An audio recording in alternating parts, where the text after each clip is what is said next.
Okay, I have the time is 7:30. We will call the public hearing and regular business meeting of the mayor and council for the city of Snellville, Georgia, Monday, February 22nd, 2021 to order. And we'll start tonight with an invocation by Marcus Huff.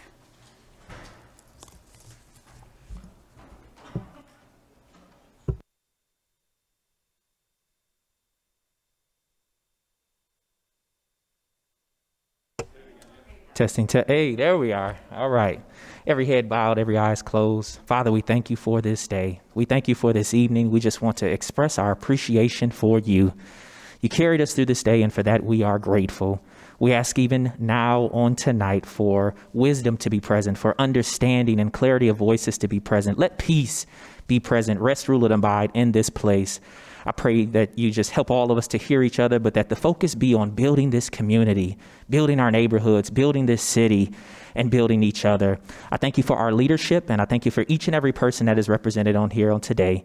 I pray in Jesus' name, amen. Thank you, Mr. Huff. And next we'll have the pledge to the flag, and I'm going to turn it over to Councilmember Schultz to introduce our pledgers. Yes, I'm really proud to introduce a neighbor of mine, Stephanie McDonald, and she is the executive director of Snellville Performing Arts. And they recently received recognition for the second year in a row from Best of Gwinnett. She's brought 3 students with her to lead us in the pledge tonight, and I've asked her.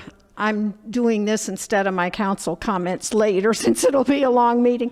I've asked her to just give us a brief overview of what her organization does and then to introduce her 3 students who will lead the pledge.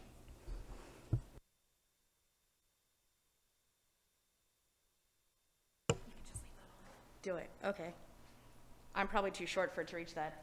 Who am I supposed to face? Okay. Face us. Face you. Okay. I am really small. Let me just, hello, can you guys hear? Okay, perfect. So hi, like Gretchen said, I am Stephanie McDonald. I am the executive director and owner of Snellville Performing Arts. First off, I am a super proud Snellville native. I actually was born at Snellville Baptist Hospital and graduated from Brookwood Elementary, Cruz Middle School, and Brookwood High School. It was always kind of my dream to bring the performing arts back to this area. I've worked all over the United States, as well as started a program in China and a couple of other places. And I was just really, really excited to take my passion and my mission and bring that here so that we could have something significant for the students that are here. So I'm just going to, real quick, because I know that the meeting's gonna go long, I'm just gonna read just our mission, just so that you guys can hear it, and then I'll introduce my students. I said that in this post that for the second year in a row, like Gretchen said, our award-winning nonprofit Snellville Performing Arts is thrilled to receive recognition as the best of Gwinnett. Snellville Performing Arts' mission is to create and maintain an inclusive arts education program, housing both a training facility as well as a performance venue, the Main Street Theater, that has allowed inspiring young performers the opportunity to engage in affordable and accessible training, outreach programs, classes, and performance opportunities in Snellville and the surrounding communities. Snellville Performing Arts encourages inclusion and teamwork through community events and supports students as they engage in creative collaboration to explore emotions, expand their imaginations, and develop their own unique voice. Whether acting, singing, or dancing, each discipline within our performing arts programs engages the brain and body, allowing young performers to develop confidence, strengthen communication skills, learn professional technique, and gain valuable skills that help them both on and off the stage. Arts integration has been proven to increase test scores, lower dropout rates, aid in closing the achievement gap, and improve overall academic performance, and Snellville Performing Arts continually works to fill this need for students and the families in our community. The biggest thing I wanted to do today was just to thank all of you guys and to thank everyone out there and everyone in the little screen over there for all of your votes and your support as we have continued to pursue our mission. So thank you guys, I appreciate that. In addition to being voted best in Gwinnett for the last 2 years in a row, we also just participated, these 3 students just participated in the International Junior Theater Festival, which is basically like the Tony Awards for youth theater. And we won excellence overall for the whole festival in acting. And we also won an individual performer award. One of our students won the excellence all festival performer award in that as well. So we're super proud of them. So the students that I would like to introduce to you guys, this is Kaylin Hildebrand, Drew Old, and Addie Underwood. So you guys can come up here. Addie's mom also graduated from Brookwood High School too. So they're gonna lead us in the pledge. I pledge allegiance to the flag of the United States of America and to the republic for which it stands, one nation, under God, indivisible, with liberty and justice for all. Thank you. Thank you, Stephanie. We appreciate you all being here.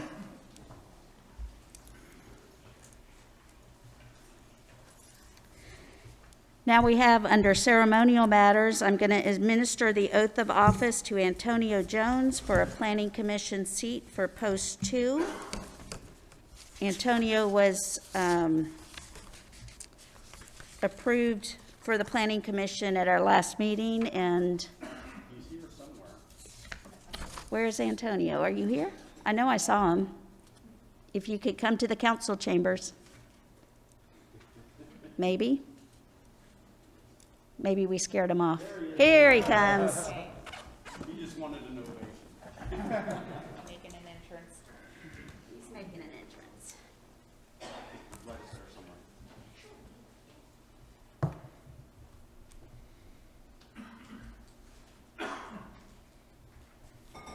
Hey, I'll read this, but you can follow along. Okay. You can raise your hand.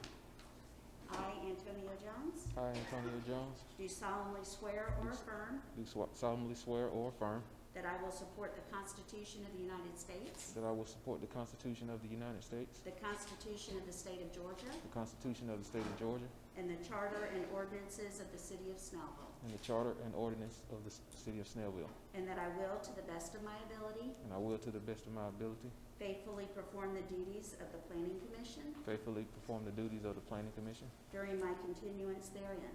during my continuance therein. So help me God. So help me God. Congratulations. Thank We appreciate you.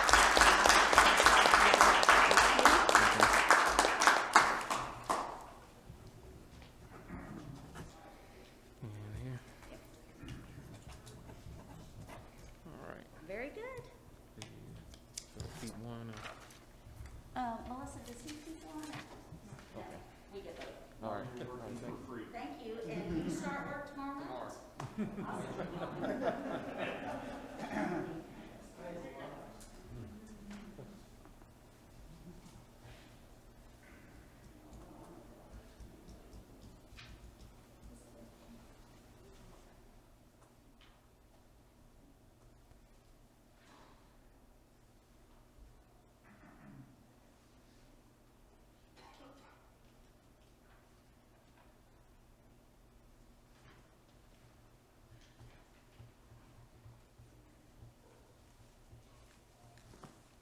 I'm going to go ahead and make them capture the minutes. Sure.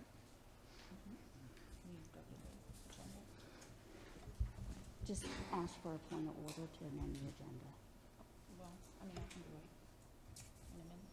It's okay. Oh, that's right, we're not doing it in ceremonial matters.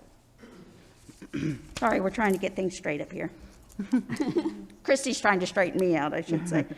Okay, next we'll have the approval of the minutes. Is there a motion? Motion to approve the minutes of the February 5th, 2021 meeting and the February 8th, 2021 meetings. There's a motion, is there a second? Second. There's a motion and a second. All in favor, please raise your hand. That is 6 in favor and none opposed. We have no invited guests and no committee or department reports, so we'll move on to the approval of the agenda. Is there a motion? Motion to approve tonight's agenda with one amendment, slight change if I could. If we could please move under new business, item C, mayor's nomination and council confirmation of Marcus Huff to the Snellville Youth Commission Advisory Board. Actually, if we could move that to the next item as soon as we approve this agenda. There's a motion to approve the agenda with one change. Is there a second? Second. There's a motion and a second. All in favor, please raise your hand. That is 6 in favor and none opposed. So the one item that was changed was we moved item C under new business, which is at the very tail end of the meeting, up to now. So if Marcus Huff could come forward. Well, let me call for the vote first. It's my intention to nominate Marcus Huff to our Snellville Youth Commission Advisory Board. That's my nomination. I'd like council to consider confirmation. If you are in favor, please raise your hand. That is 6 in favor and none opposed. So Marcus, if you'd like to come up, and then we'll swear you in. Sorry.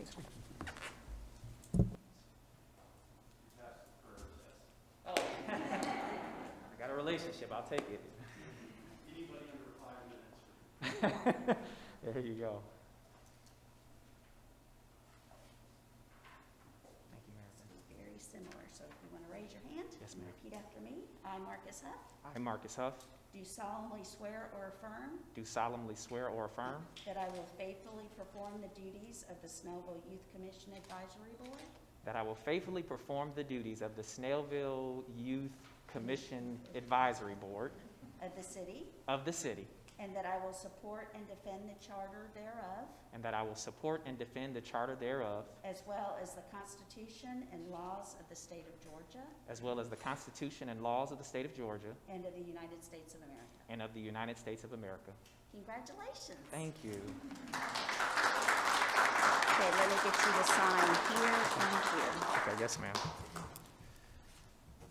The date also? Yes, What is today? 22nd.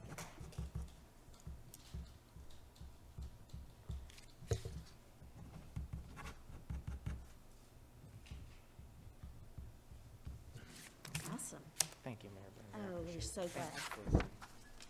No, I'm just playing. Aw. Over here.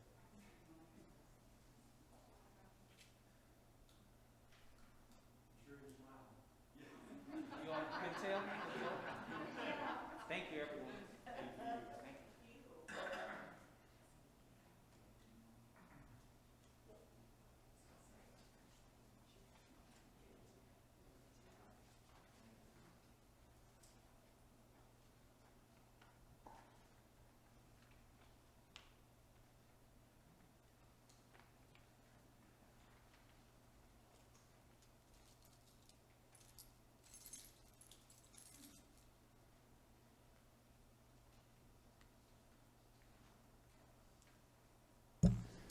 Okay, now we will open the public hearing. We have 3 items on our public hearing agenda, and so that, just to lay out the ground rules, Jason Thompson, our planning director, will give an overview of the project.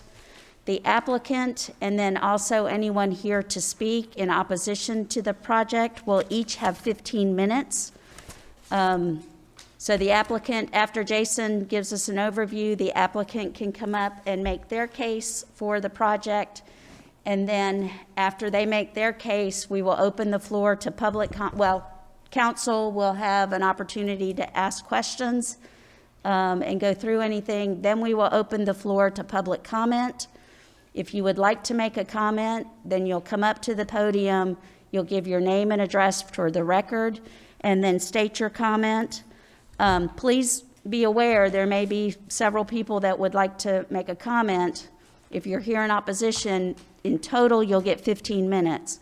So what we ask is, if you're coming up to talk about something that someone's already stated, you don't necessarily need to come up and restate.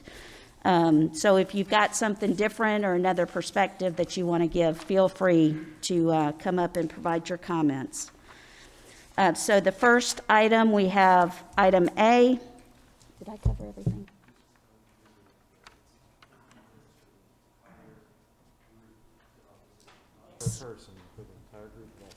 Okay, and I just want to clarify that if you're here in opposition, it's 15 minutes for the entire group that's coming, so not per person or per speaker.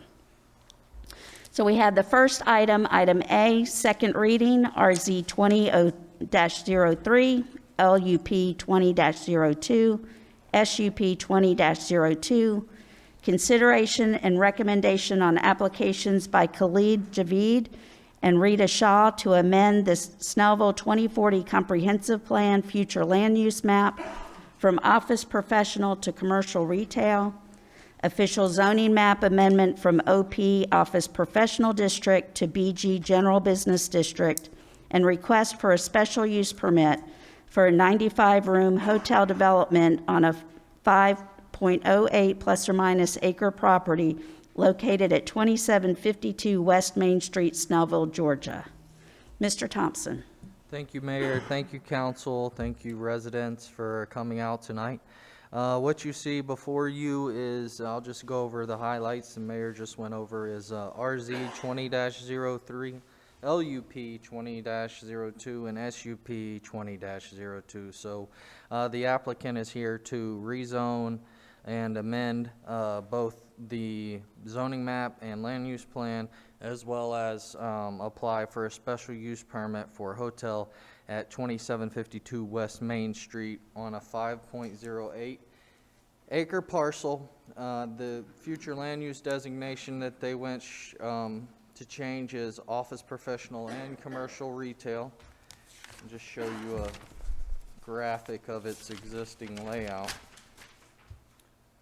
As it exists there, that's how it's kind of laid out now. There's a small piece, the access drive, that is office professional, with the very top right corner being BG. And as most of you probably know, that's where the old house used to sit.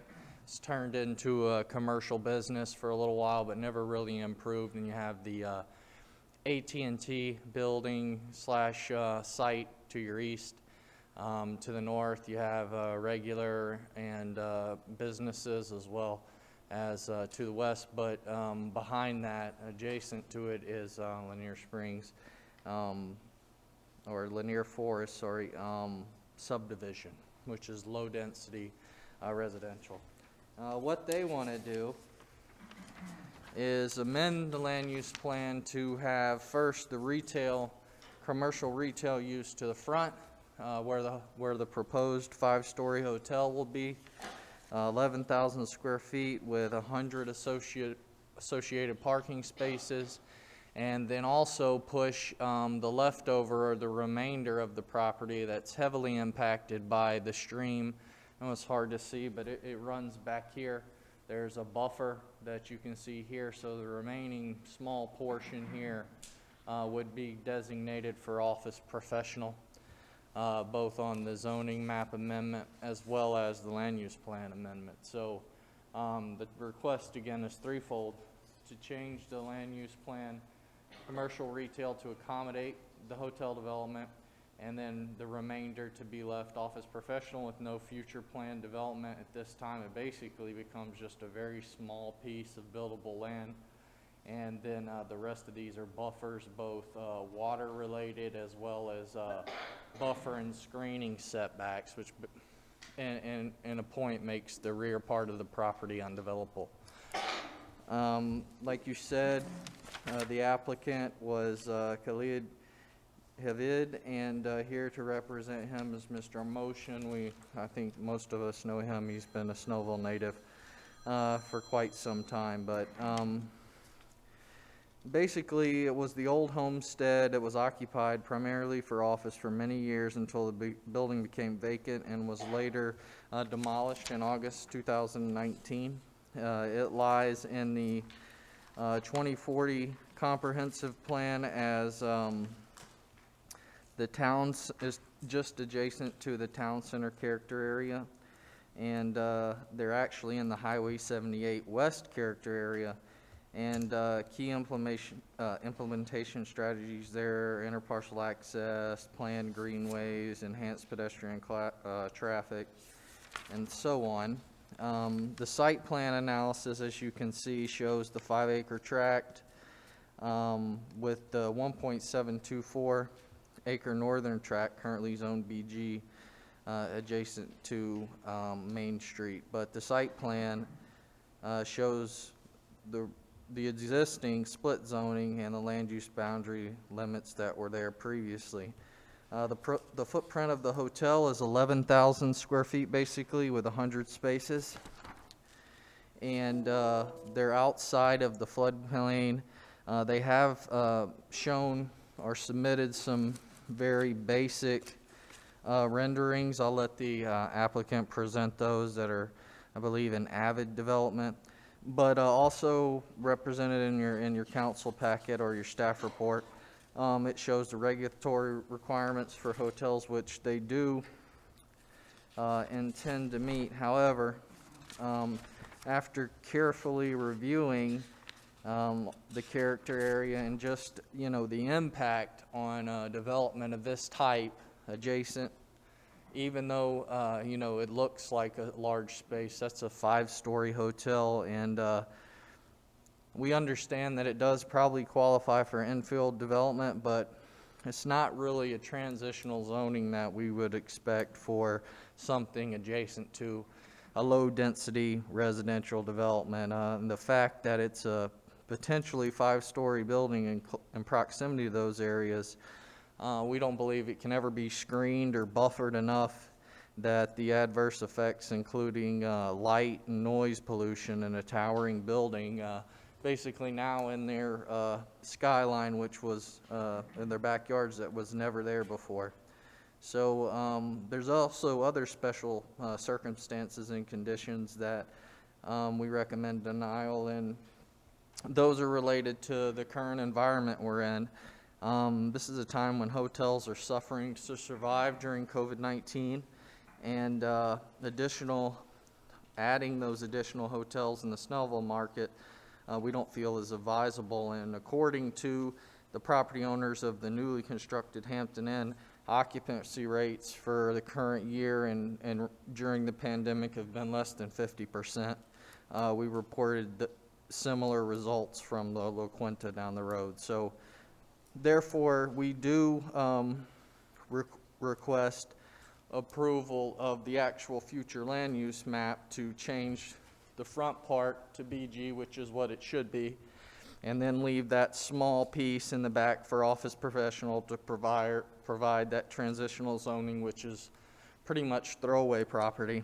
And also the approval of the request to rezone the property all up front to make it nice and tidy in one piece.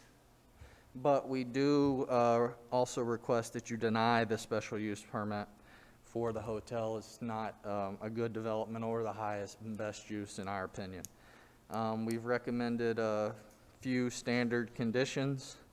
One of the most important ones is that although we may approve the zoning and the land use plan, and it's not for just any development. They'll have to come back in front of mayor and council if there is a planned development in place to make sure that you can further vet that project and make sure that there's no adverse impacts to the citizens or the city. So they would need to come back and basically get site plan and use approval in front of you guys. And that's all I have for now. I'd be happy to answer any questions. This is the actual zoning proposal. Do any members of council have a question for Mr. Thompson? Yes, how much approximately is the actual buildable acreage in the two tracks? To me, based on what's there, everything in blue is unbuildable for certain. You could try to squeeze something kind of in this back zone, but with just the way it's configured, if you kind of look at it, it's not the way it's shaped. You know, that could maybe only be used as parking. I don't see where you could get a building back there unless it was very small. On the back side. Now the front side is fine. All this, a little bit of this area is fine. You know, it slopes down, but I mean, it's basically just a large field right now. That's where the primary development should occur, in my opinion. 2+ acres, I would guess. Thank you. Any other questions of council for Mr. Thompson? Mr. Thompson, could you show us once again what the current Configuration is? the current UDO comp plan designation is? The comp plan character area or the future land use map? Future land use map. I think it's, I'm pretty certain, let me get back to that real quick, excuse me.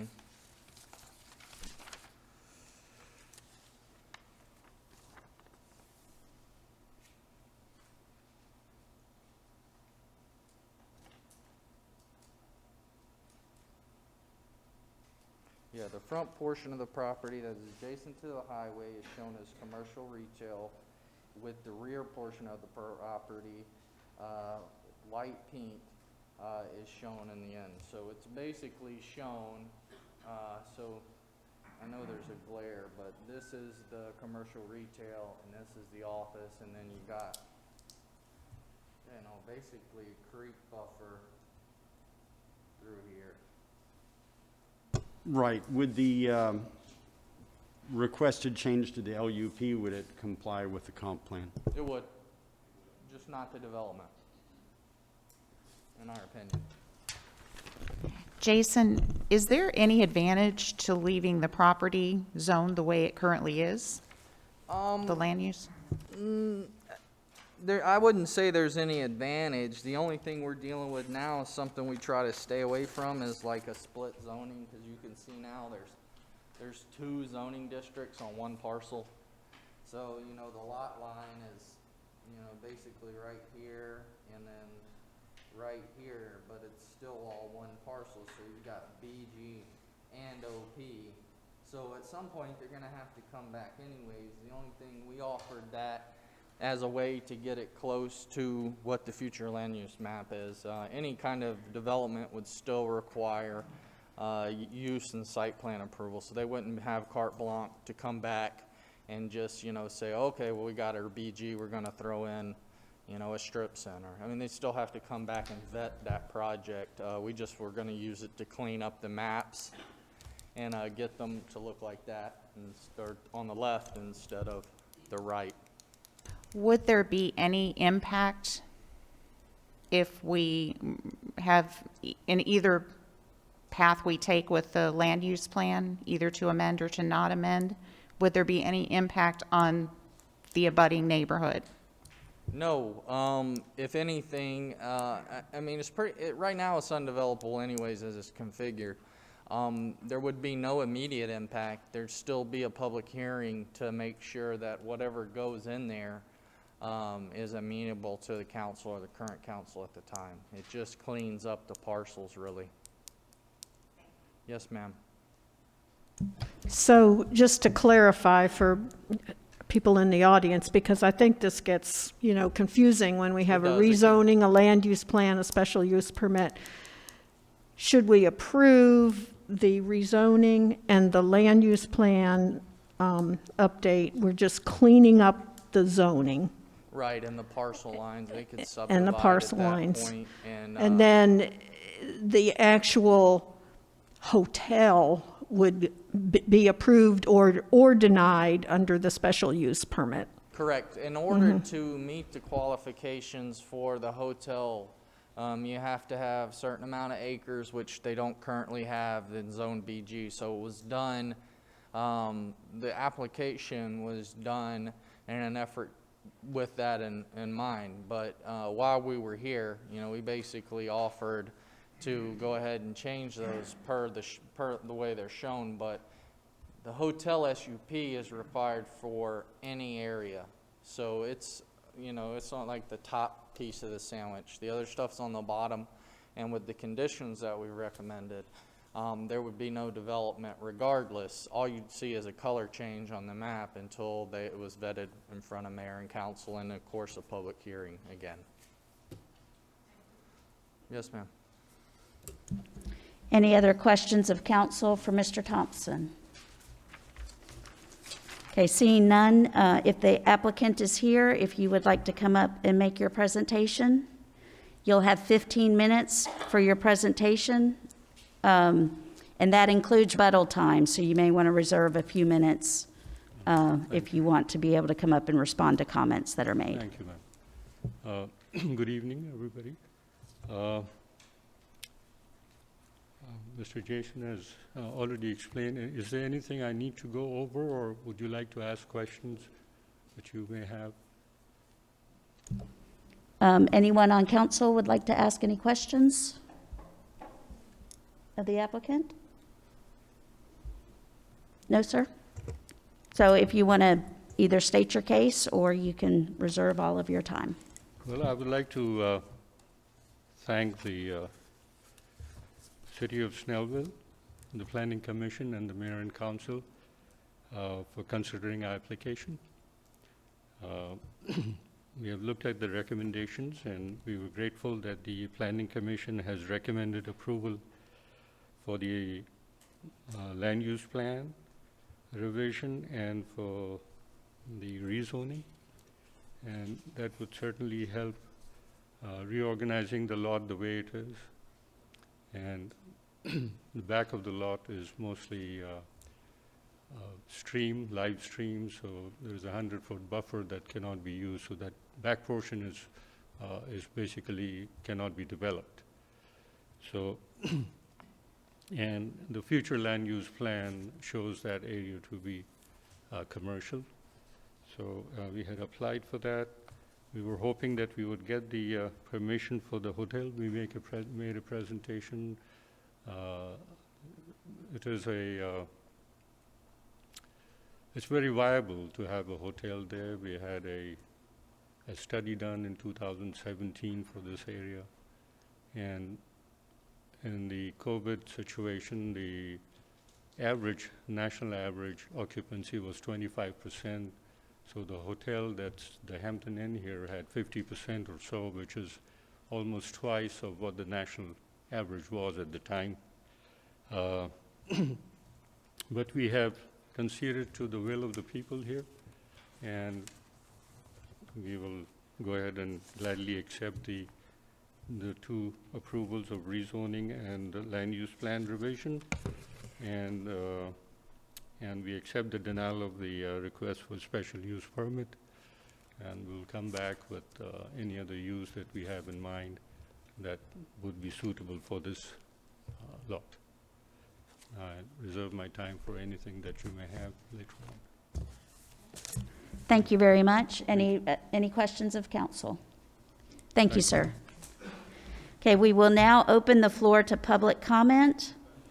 If you would like to make public comment, then just step up to the microphone and you'll need to provide your name and address for the record.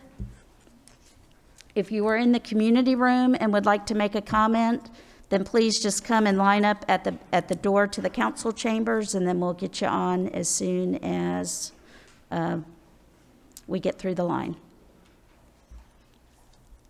And again, we'll have 15 minutes total for opposition.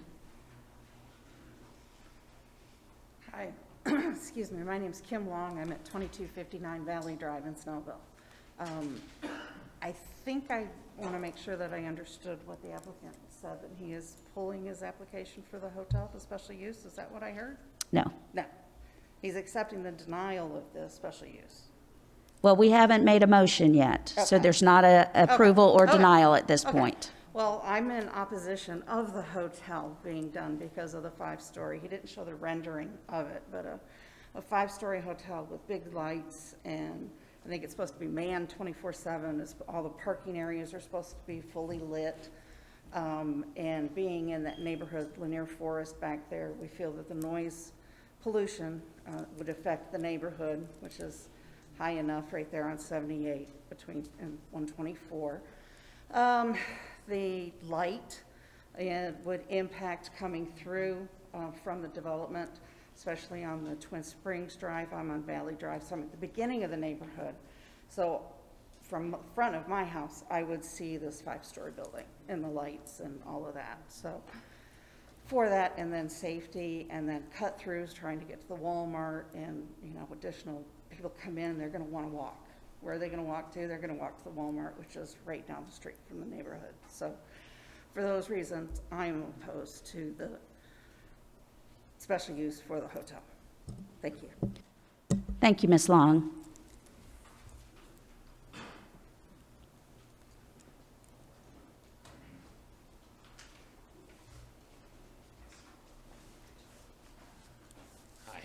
My name's Steve Moon, and I'm at 2856 Linear Drive. I'm primarily here for the other case that we're looking at, but as far as the hotel goes, that really would impact the neighborhood really bad, like the lady was talking about, with the noise and light problems, and with the fire station on the other side and 78 and 124, it's pretty loud already. And you're going to have a lot of increased traffic on that sidewalk up there on that area. And it's just, I think it's overwhelming for the area. I don't have a problem with doing some changes to make this thing more efficient, and I don't have a problem with trying to find efficient use of land, but the 5-story hotel is just out of place, and I don't think it would do well for us there. And if you're gonna, and you talk about the money that's gonna bring in, you're also gonna have to talk about the increased policing. You're gonna have to talk about everything else that goes along with that. So you've got the cost. It's always a return on investment, I understand, but it's just, we're going to have enough impact with everything else going on around us. It's a small little neighborhood. It's rare. It's real quiet. People walk around the neighborhood all the time, little couples and people with their dogs, you know, and I have lots of praise for the police force. They come through. They cruise through on a regular basis. We see them on a regular basis. The city's been great, but we've got a lot of support from that end of it.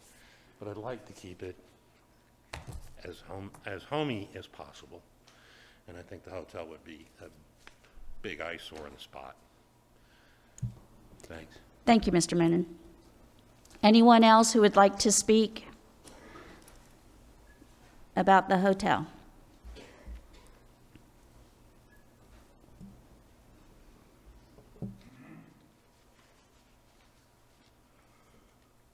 My name is Robert Tanner.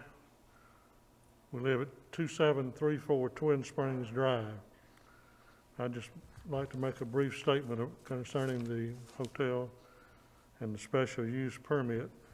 My wife and I have lived at Twin Springs Drive for 43 years, and I feel like I'm not necessarily just speaking for us, but for our friends and neighbors in the Lanier Forest subdivision.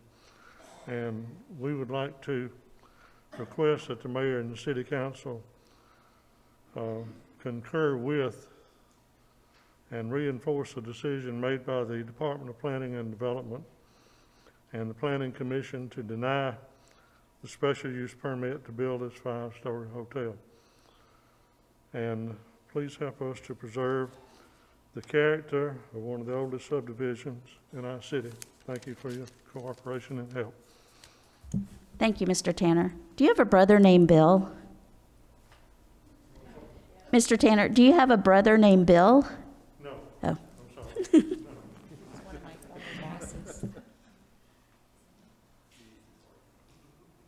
If anyone else would like to speak regarding the hotel, please come forward.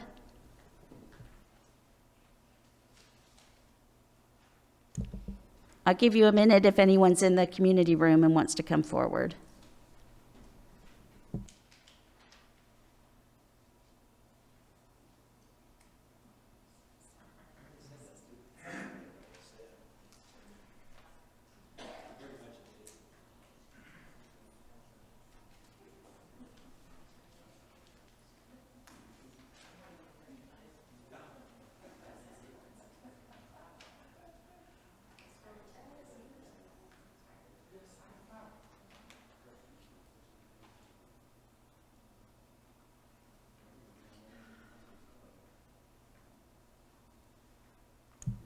Okay, I'm not seeing anyone else coming forward to speak on the hotel issue, so I'll give you one more minute. No one? Okay. Then I will close the public hearing. Oh, I'm sorry, Mr. Motion, come on up, and you have an opportunity now to make any comment or rebut any comments that were made.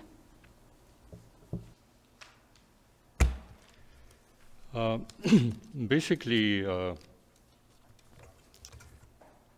we would respectfully submit and request the mayor and council to approve the land use plan and the rezoning applications. We accept the denial of the hotel, and we will come back with a proposal that is acceptable to the city and go through the process, the condition that has been provided for in the recommendations. Since I have a few minutes, I would like to just clarify a few things for the residents in the area. That basically what we have done is we, in the last presentation, in the last meeting, we heard the concerns of the residents, and we thought that it'll be in the interest of the neighborhood to withdraw our proposal for a hotel. Okay. And then we'll come back and try to see what's the best use of the land that we can go ahead and develop that's acceptable to the city and the neighborhood. And I'd like to thank everybody, and I love you all. Nothing against you. And I just wanted to clarify, just for your, because I know the concerns, but I just wanted to see, is this on?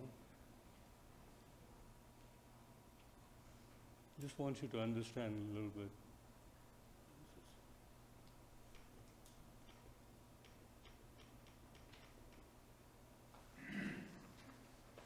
What we were proposing was this building here. Now, we can say it's a 5-story building. It's about 60 feet tall. We were actually working on plans that could have been less. We could have done probably with a 4-story building that would have reduced it by another 12 feet. You see this red line here? That's, if we were to develop this as a office professional area, this portion, which is the back, here's the Highway 78 is on this side, and it comes down and it keeps going down. This is the house in the back. The creek is it's at this low point here. The property line of the house is right here, and basically, this hotel building would have been 420 feet from this house, and about 340 feet from the property line. Now, as under office professional, we could have come with a proposal to build a building, and the zoning ordinance allows an 80-foot tall building under office and professional if it is 200 feet from the property line. But, and that would have, this would have been the line of sight, and this would be the line of sight if we were to build the hotel. And this is the eave height of the house here. So we had done all those calculations. This is what it looks like in this area. This is a buffer with vegetation, trees that are pretty, this is 60 feet high here. So these are pretty tall. Of course, the picture is not exactly to scale of this drawing, but it gives you an idea. So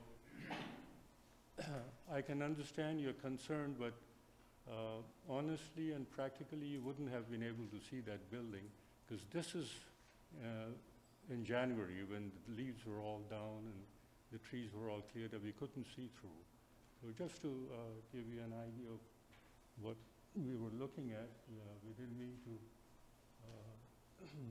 make it difficult for you to have any problems with your property. In fact, this development would have been very nice for the city. It would have brought revenue to the city, because there's a revenue, 8% revenue on the room rates. we were anticipating about 1.2 million sales initially. That would have brought you about $100,000. So anyway, I mean, we're thankful again, and we respect the will of the neighborhood, and we'll come back with, see what we can come up with that would be feasible for this property, that will give us some kind of a return on our investment. And so thank you again. Look forward to your approval. Thank you. Motion. Okay, and so I can clarify, the applicant has asked us to go ahead and act on the LUP and the RZ. I just want to make sure I'm saying this right. And he wishes to withdraw the SUP. Now, we will be taking these in 3 separate votes, each item. The SUP, as a direction to council, the applicant is requesting to withdraw that, and that requires a vote of the council to allow that withdrawal or to move ahead with a vote. Okay?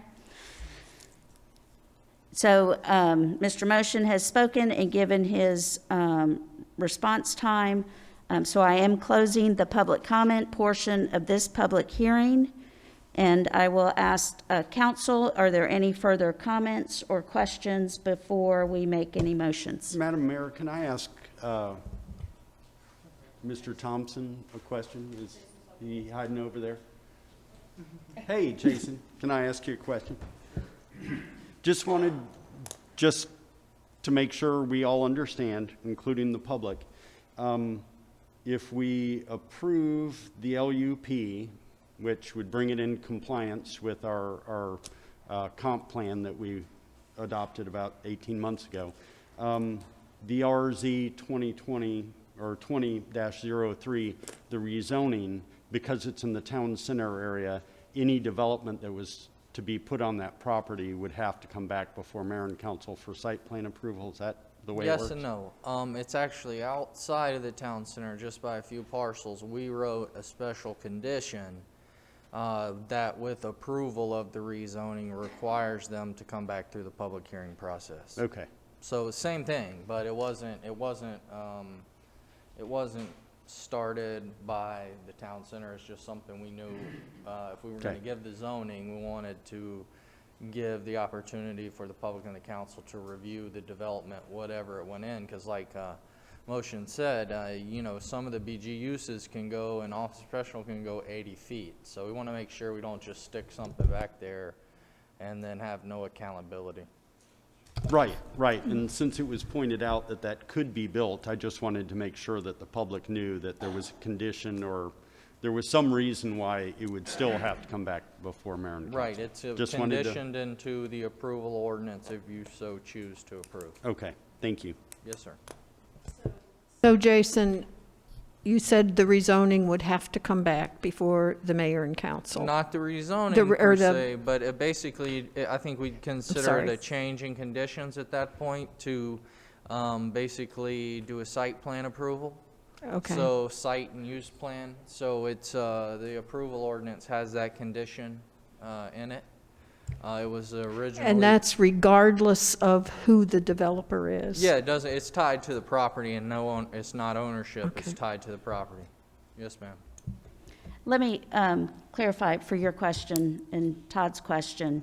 In the draft approval ordinance for the rezoning, condition 1 is prior to development of any portion of the 5.08 acre property, the applicant property owner shall submit a change in conditions application, which includes a development concept plan for review and recommendation by planning department, planning commission for final consideration and public hearing with the mayor and council. So it's a condition of the rezoning if you reference the draft ordinance that's in your packet. Yes, sir. Jason, don't walk away. What's the maximum height for a commercial? I zoning? think BG is 80 feet too. BG? I think it's either 60 or 80. I mean, Okay. it's, in some places, it goes pretty high, to accommodate some of your bigger uses. You know, but what we have in Snellville most of the time, our commercial corridors were really born after our neighborhoods were. So a lot of times you're gonna have commercial areas that abut residential areas, and that's why when you rezone, we have to see the project first. You know, in the middle of the town center is probably more appropriate, or in the middle of a commercial district that's not affected by residents. But most of Snellville, you know, was developed first, the residential, and then the commercial came after to a large account. So we have to just be careful with that stuff. So whether it's commercial or office, building height's the same? I believe so. It's very close. I mean, it's, you know, office professional uses are found in BG too, so I'm pretty sure similar. We did just adopt a new UDO, but I would say it's probably very similar, if not the exact same. Any other questions? Then I will call for a motion on the LUP. Madam Mayor, I make a motion that we approve LUP 20-02, change in comp plan for R5007018 tax parcel comprising 5.0 acres at 2752 West Main Street, Snellville, Georgia. There's a motion to approve. Is there a second? Second. And in your motion to approve, are you referencing the draft document that's, draft ordinance that's in the packet? I thought that was only for the RZ. And I referenced the draft ordinance 2021-02. Thank you, Mr. Warner. So there's a motion to approve. Is there a second? And I'm sorry, we already have a motion and a second. I'm reading my notes and skipping right over what I wrote. So we have a motion and a second. All in favor, please raise your hand. That is 6 in favor and none opposed. So the land use plan will be updated. Now, is there a motion for the RZ 20-03? Motion to approve RZ 20-03 with reference to ordinance 2021-01. There's a motion to approve RZ 20-03. Is there a second? Second. There's a motion and a second. All in favor, please raise your hand. That is 6 in favor and none opposed. And now the SUP, we've had a request by the applicant to withdraw the SUP 20-02. Is there a motion by council to allow the withdrawal? Motion to allow the withdrawal of SUP 20-02. There's a motion to allow the withdrawal. Is there a second? Second. There's a motion and a second. All in favor, please raise your hand. That is 6 in favor and none opposed. So that brings to a close the first item A on our agenda, which is the hotel project. I will give a 5-minute recess. If anyone here would like to leave, if you're not here for the hotel, if you might want to move to the community room and allow someone else here for the townhome development to come into here, or if you just want to leave, that's fine too. So it'll give you 5 minutes. I have the time is 8:30. I'm going to call us back into our meeting. So we are back in the public hearing. We will take up item B. Item B is second reading RZ 20-04, LUP 20-03, Consideration and recommendation on applications by Meritage Homes of Georgia is the applicant, and Crawford F. Juhan Jr., property owner, and Egan Finance LLC, property owner, requesting to amend the Snellville 2040 Comprehensive Plan future land use map from office professional and low-density residential to medium-density residential.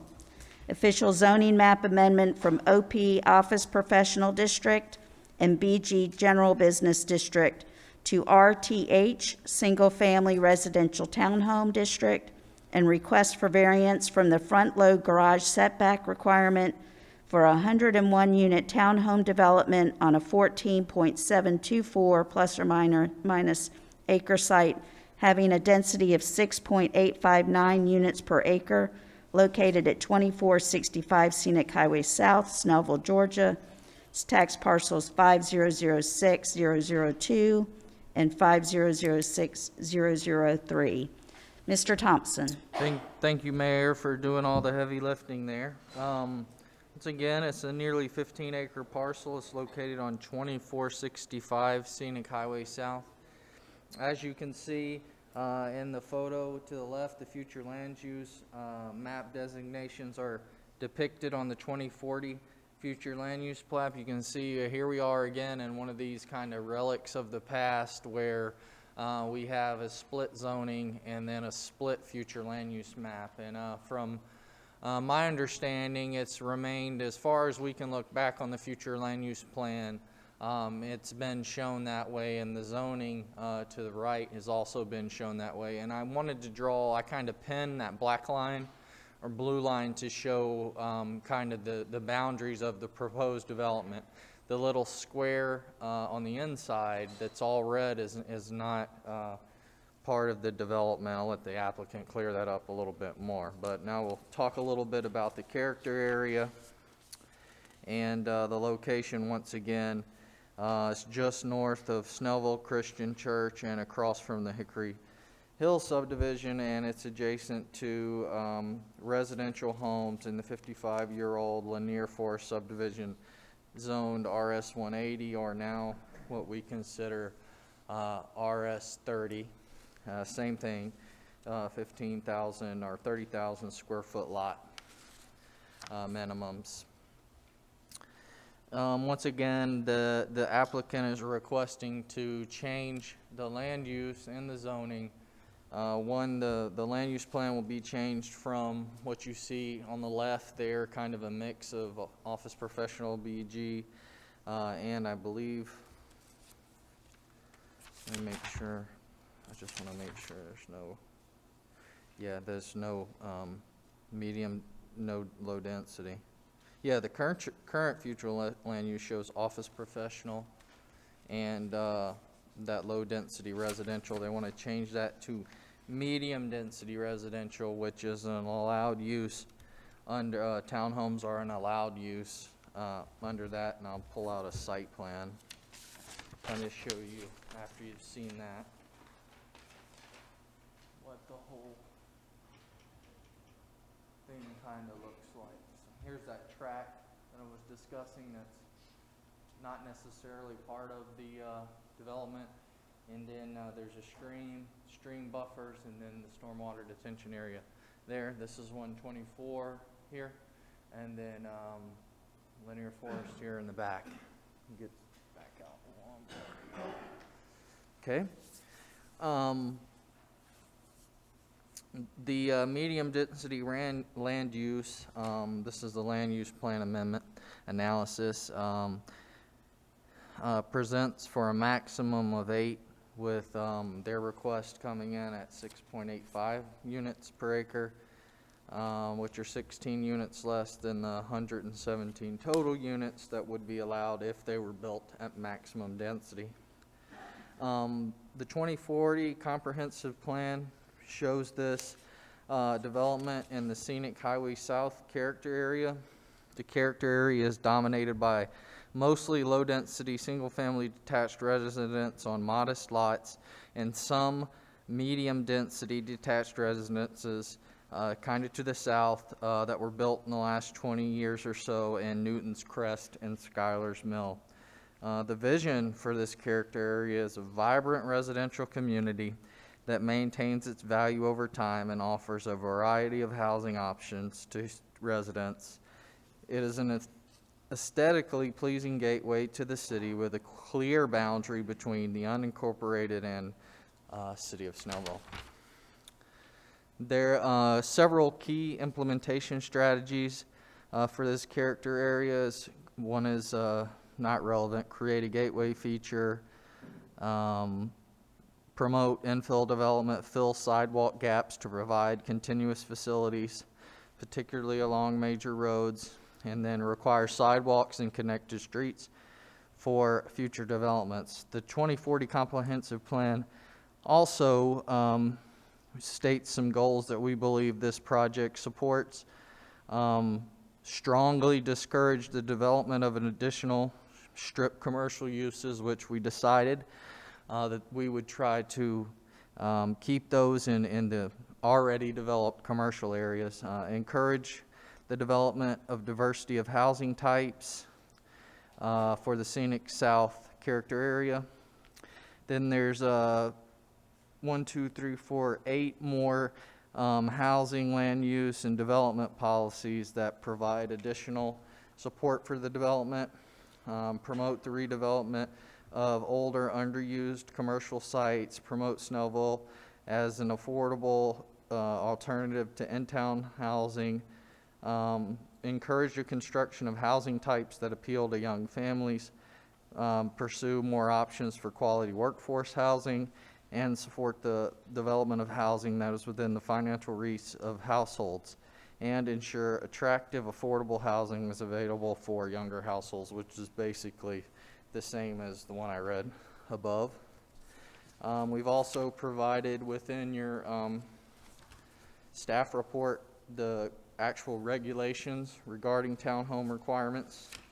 Those have all been met on the site plan except for the couple of variances that they're requesting. Right now, they show 101 townhome units in 16 buildings. So basically, there's a mixture of, it looks like 6 and 7 and 5 houses. Excuse me. They've also provided the required parking and 33 additional spots for guests, with a total, including garages, for 336 spaces, and a mail kiosk near the development entrance. 20% of the land has to be set aside for open space, and that open space shall be owned in a fee simple by a mandatory property owner. Okay. They have provided some building elevations, and we'll show you these. I think it's Meritage. I've done a little research on them, and they seem to be a top middle kind of builder. They have a lot of projects going on in the greater Atlanta area right now, some townhomes, some single family detached, so you can kind of see some examples of that. But this, if you see the picture, it kind of brings up their variance request, which was in the new UDO, and I think as we thought about it, mainly for more like in-town housing, we required that the housing types be, that the garages be pushed back from the face of the home. And on single-family residential, I think that's easily done, and it provides a more aesthetically appealing visual, because then you're not just looking at all garages. But what it does for townhomes is it requires a rear entry. It creates alleys, and at the time when we wrote the staff report, we didn't really have any other, we didn't feel like there was any reason to approve that. And you can kind of see in the middle, by just doing the one drive, there's an expansive open space and then plenty of room around the edges to kind of buffer the development. And I'm sure Mr. Peavy, who's here to represent the owner, will show you the alternative plan. And it basically just, it removes a lot of the open space and then pushes the homes closer to the existing residential, which is not what we want. So while we officially want to deny those two variances because it's a new UDO and we just talked about all that, we can understand in this case where it might be better to actually allow it. So I think I read through the positives from the code and how it relates, and so we recommended approval of the LUP and required zoning with the conditions that we originally had, plus the additional conditions that after listening to the public, the Planning Commission recommended that there be at least a 25-foot landscape buffer adjacent to the residential portions and a 6-foot high chain link fence, which vinyl coated, which most of the concerns seem through walk-by traffic. I would even probably recommend that if we do look to approve, that it be an 8-foot opaque fence to even further keep or make a hindrance for people that want to walk through the neighborhood. And hopefully maybe we can squeeze in a little more area to provide for a little more buffer to the top end and make sure it's planted appropriately to shield the backyards from the existing backyards. And at this time, that's really all I have, and if you have any questions, I'd be happy to answer them. Are there any questions of the council for Mr. Thompson? Mr. Warner. Jason, I have a question. On your site map, I'm able to zoom in on my tablet, so it... Where do you want me to go, sir? Just on one of the roads, it says that it's 24-foot drive with 50-foot access easement. I thought our standard was 26 feet paved area. I'd have to look. I honestly don't And I know believe that's exactly in our what that's supposed code. to be, but I'm sure we can, they'll have to abide by the private road standards. Okay, whatever they because, are. well, And we would not that there's any room for street parking, just it becomes an issue in Yeah, other... and that's why we did have a condition in there to offset that was kind of born from Councilman Emanuel and some of the issues we've had in the past, is there is, I believe, a 20 or 22-foot setback that the UDO requires from the back of the sidewalk. So while street parking would still be an issue, if there was, the driveway can hold 2 cars, and then the garage, if it's, looks like my garage is full of stuff, you'd still have, and there's some extra spaces too for guests. So we don't anticipate a lot of street parking. We can let the applicant go into that a little bit more. Okay, thank you. Yes, sir. But they will have to abide by whatever the district regulations are for private streets. Any other questions of council for Mr. Thompson? One follow-up.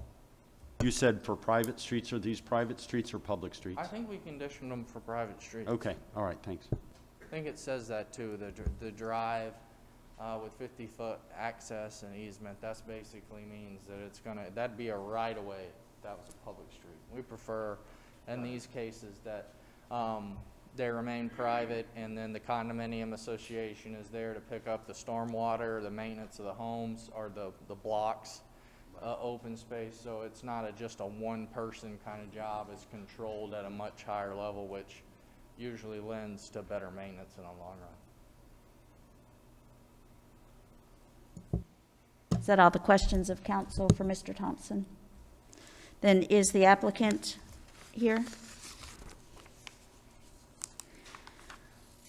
Mr. Peavy, if you could give your name and address for the record, and then you have 15 minutes.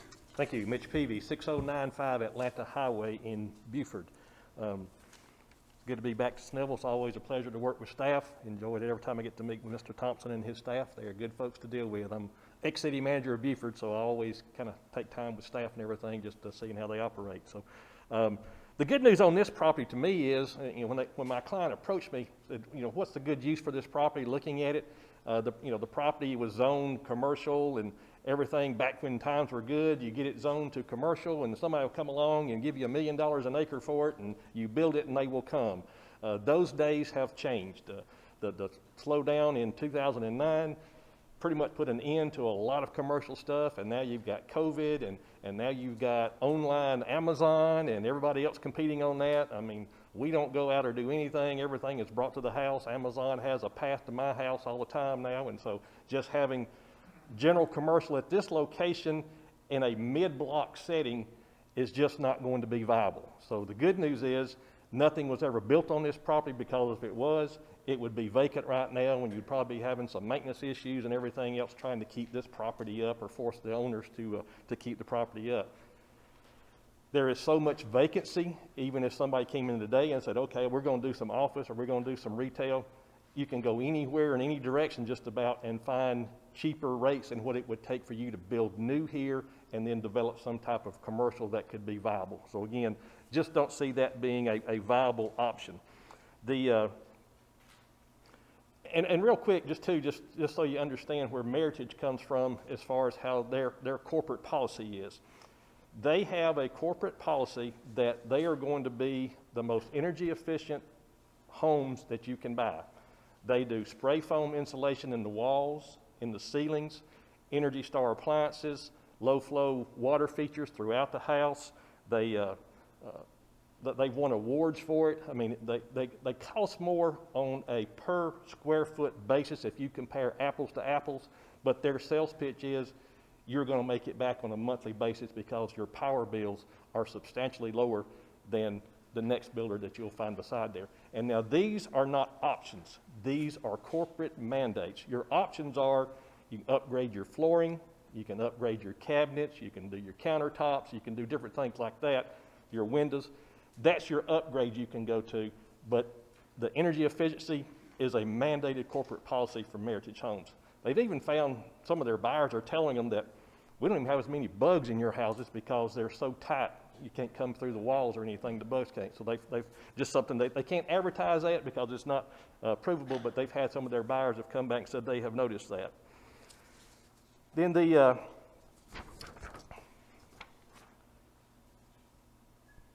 as you saw on the layout, and yes, we're looking at private roads. We have no problems with that. We've got things kind of moved to the center as much as we can and still have a nice little open space area in the middle of the property. The concern we have was going to a rear entry unit is going to push us to the edges of the property. And we did a drawing of that. And again, you can see now on the 40-foot setback line, we have the rear alleys here all along the entire property. We have basically reduced the open space by about 1 acre. We've gone from 37.9% to 31.2%. And that's about 1 acre less in open space. So that dominoes in that we're going to have a bigger detention area here. You're going to have, you saw the look of the two-story unit. And one thing that we can look at too, and one thing that was discussed at the Planning Commission when they made their approval, was we can look at updating and upgrading the garage doors. We know that's something in your face. We can look at doing carriage type doors. We can have windows on them. We can do some more detail work to them and still make it be viable and still make it look nice. The rear entry units are going to take you to this type of product. It's a 3-story unit. Basically, you drive into the back, into the garage, and then on the downstairs area, you might have one, it might be a little small office area. You'll have a restroom down there as well. But then you go up to the 2nd floor, and that's your living space. That's where your dining room is. That's where your living room is. That's where the kitchen is. And then you go up to the very top floor, and that's where your master bedroom is, and possibly up to 2 other bedrooms are in the unit. Off that 2nd floor, then, is where the deck is. And so what we're going to have is, we'll have 3-story units here. You've got coming along 124. And again, everything is being pushed to the edge of the property, where for the 2-story units, 124 We want that landscaped. We're trying to screen, our folks don't want to sit there and look at 124. When you've got the front of the house facing that, they're going to have some visibility there. And that's going to look different when you come down there if you see 3-story units right there. Then on the back side, these folks are concerned about our folks coming through their yards, and we're concerned about their folks coming through our yards. So we want to do a fence. We've agreed to that. In some of the most recent conversations we had, they are now asking, instead of the chain link fence that was approved at the Planning Commission, that we go with a solid wood fence. We are fine with that. We were proposing to do a 6-foot high, but also do it on top of a 2-foot berm. And so we would get the 8-foot high. When you start getting 8-foot high solid wood fences, they become a little bit unstable. And so we're trying just to make sure they're stable. The fence would be owned and maintained by the HOA, so we can take care of that. And then we've also got our neighbor here, Steve, who will speak later. He's got a pretty good bit of water coming up across his property. And we have assured him, I have given him my number. I have given him the Meritage folks who are here. He has their numbers. He has the Meritage folks engineer. We have committed to him that we're going to come up with a plan to make sure that we're taking that water from him, which we have to do anyway, but we're not going to be backing any water back up on him whatsoever. The caveat there is that if he has a head wall that comes out to us right now, if we have to do a pipe there, if we decide that's the best way to get that water from his property into our drainage system, I'm not going to be able to plant on top of that. You just can't do it. So I've told him that it'll probably be a maximum like 20 foot wide, but he understands that because it's more important for him to make sure we get that water off of him. So just raising that flag that if we end up doing a swale or a riprap ditch or something there, which might be unsightly, we might not want to do that. We might prefer to do the piping. So just want to make sure that everybody understands that we can't plant. We can do the fence across that part at the property line. We just can't do the plantings there. They won't let you do that. Let me see what else. The price points we're looking at would start in the high 200s. They'll probably try and get one that sells for $299.9 so that the sign can say that. Get there early because they're going to be in the 300s once people come in and start taking it up. If we have to go, which we probably wouldn't do anyway, but the 3-story units, those would get up starting at about $370. Everything in our price point and marketing information says that's too high. We can start out at the 300 range and probably take the 2-story units up to 325, 340, but we can't start at a 370 and be successful with this development. So again, we're asking to not have to do the rear entry product. I think I've covered most everything. I'll be happy to answer any questions and save my remaining time for rebuttal. Thank you, Mr. Peavy. Are there any questions of council for Mr. Peavy? Yes, sir. Mr. Peavy, could you put the map back? And if we could see the screen again. There, technology's wonderful. What's the deal with track 2? This piece? Jason foreshadowed that we would hear something I'm about sorry. the little box. It is a commercial piece. I have spoken with that owner. He would be happy to sell it to us, but we just didn't need any more. We bought this other property kind of behind that to utilize basically just for detention only, since it's right beside No Business Creek and everything was going to be going that way. But that has a lot of road frontage, and some of these, that's again, we're trying to push these back and screen as much as we can from 124, and having that much road frontage, we didn't see it adding value to the development, pretty much in a nutshell. Okay, thank you. Any other council questions of Mr. Peavy? Nope. Thank you, Mr. Peavy. Yes, ma'am. I will open up the floor now to public comment. Anyone who would like to speak, let's do people in favor of first. We'll allow for 15 minutes for people to speak in favor of.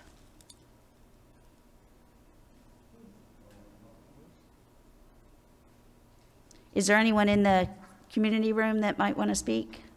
No? Okay. Okay, I see none in favor of. Anyone wish to speak in opposition of? Please please come forward, state your name and address for the record.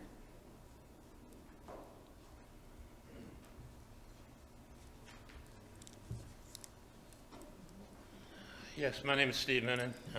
I'm at 2856 Lanier Drive, and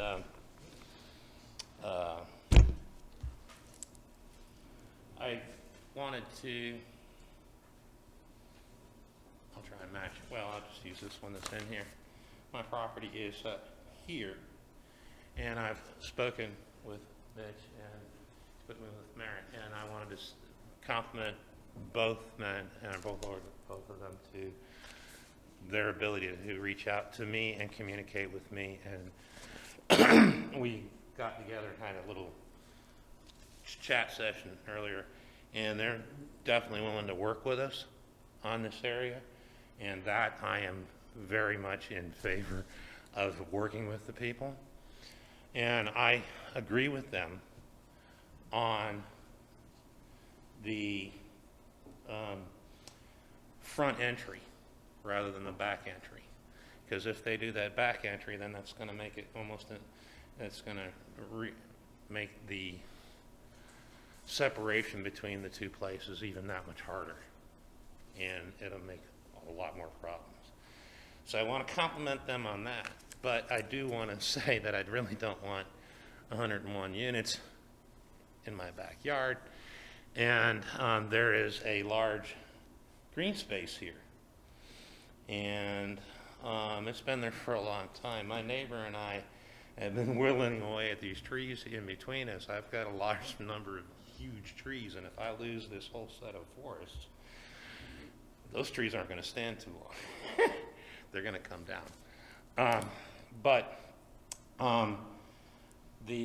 Just having them there is the density issues with what they're going to add to the neighborhood, well, the area and the whole 9 yards on that level.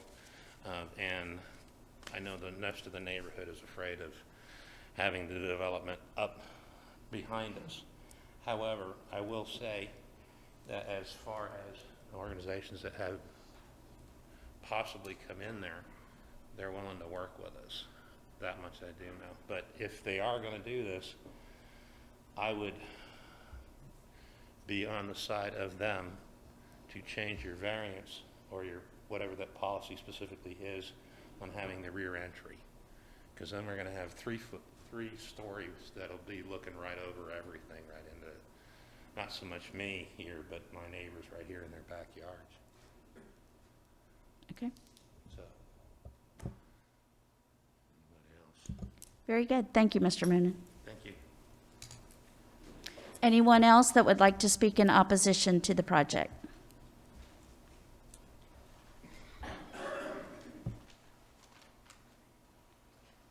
Hi, my name's Richard Adcox, 2786 Lanier Drive. Excuse me. And that piece of property with the star, that's mine.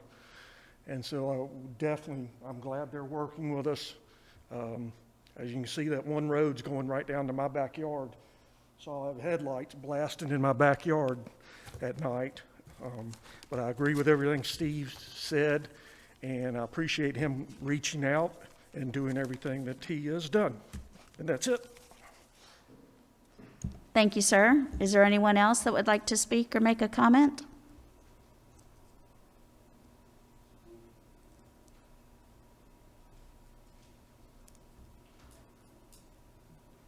Come on forward. Took you a minute. I really have more of a question for these guys. Can you not make Hang on, there? sir. I'm sorry. Name and address for the record. Michael Long, 2259 Valley Drive. Thank you. The Tennessee, you can take the man out of Tennessee, but you can't take Tennessee out of the man, okay? You're taking your chances coming in here, but okay. I've been here for 34 years. Anyway. Oh, I'm sorry. If you will direct any questions or comments to us, and then the applicant can respond in their rebuttal time. I'm concerned about the number of units being there, and that the front door and the garage is in the same place. If someone was to catch fire in one of those units, how does someone get out of there? You can't go through the garage, you can't go out the front door. So if you had less units, you could still build a back door on them, correct? Less space taken up on the properties. That's all my comment. Thank you, sir.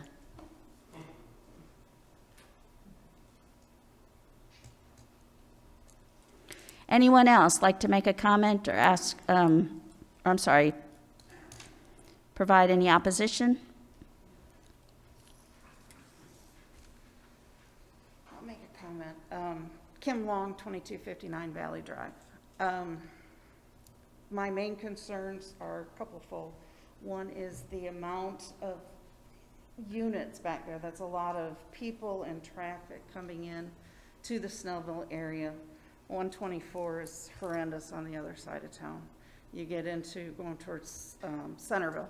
What are you actually bringing in? Where are those people going to be going to the stores? Where are they walking to? What's their avenue once they get outside their property? So coming into the Lanier Forest, getting into the McDonald's on one side to the Walmart down the street, that's really the only places for them to go until they get down to High Point. So I'm glad to hear that they're willing to work with the neighborhood and put in the fencing, and whether it's the wood or the chain link, I think that will be very beneficial. My other comment is looking at the two renderings of the units that they're proposing to put in there. If you approve townhomes in there, I think the front entry variance that they're asking for is a much more aesthetically pleasing townhouse, and it eliminates the alleys. You think of alleys and the darkness, and that's going to be bringing in more light that they'd have to illuminate it with. And I just think that the two-story front entry is a better option for that, and the additional green space that it provides. So, thank you. Thank you, Ms. Long. Anyone else?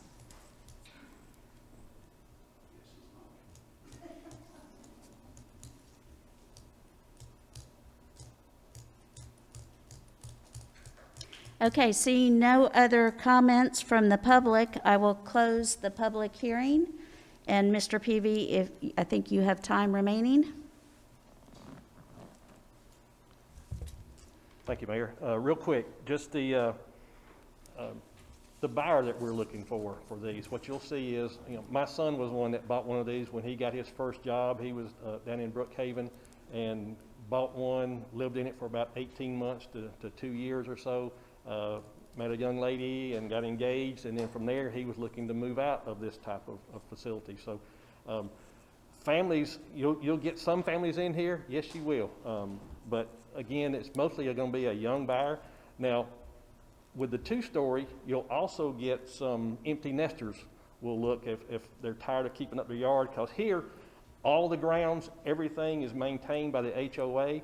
The exterior of the buildings are maintained by the HOA, so that somebody's not going to be able to come in and paint one side of it lime green or some goofy color. Everything's going to be controlled by the HOA. So that means a lot to some retirees.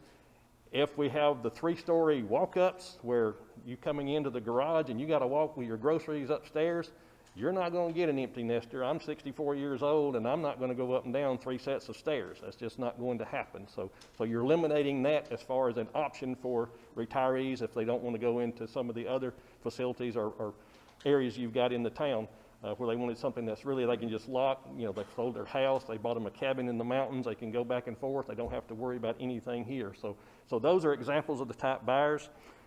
These units do have, as the gentleman asked, we do have a front door, we got a garage door, we have a patio door going out the back. So there are, and you've also got firewalls required in these units as well too. So that's they're about as safe as you are in your house. Basically, they're not built like a pure apartment complex. They are built more along like a house line. The driveways, again, just want to make sure you understood that we do have parking enough with the front entry.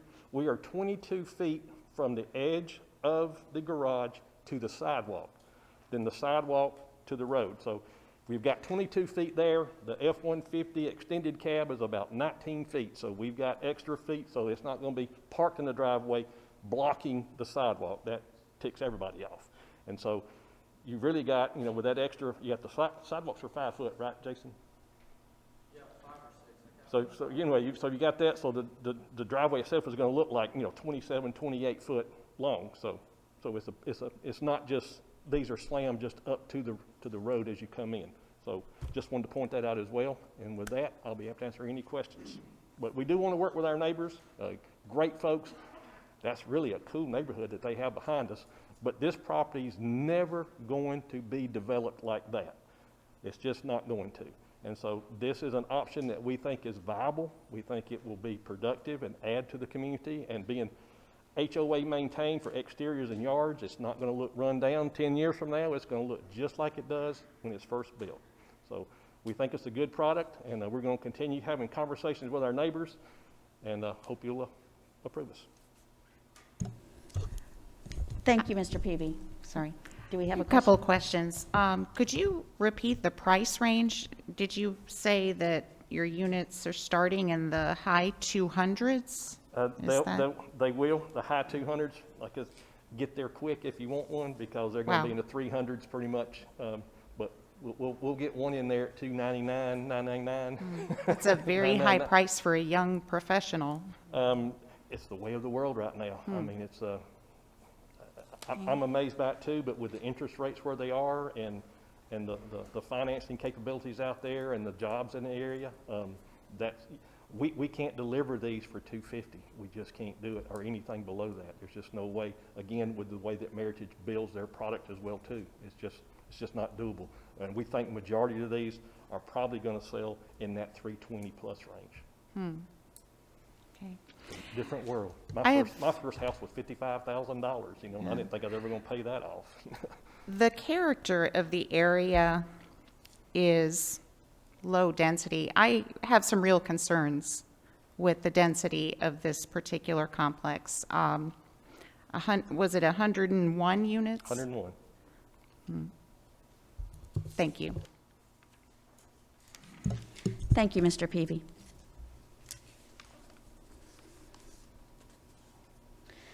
Okay, so the public hearing portion is closed. So we have two motions that we need to address.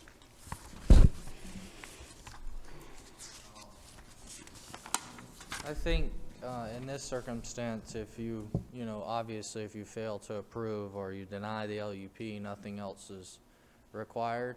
But if you do approve and then approve the rezoning, make sure you vote on those variances as well, because right now we have them listed as not approved.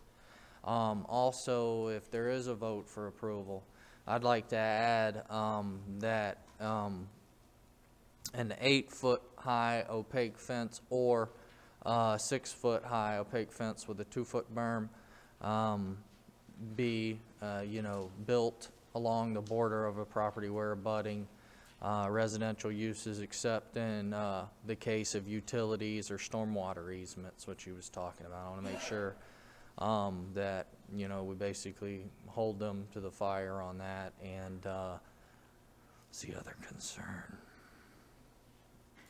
And then the landscaping is fine, and that's in the ordinance. I think that was the only thing. I just want to make sure that's included in the conditions, so there's no, if you do approve, refutable evidence down the road that he has to comply.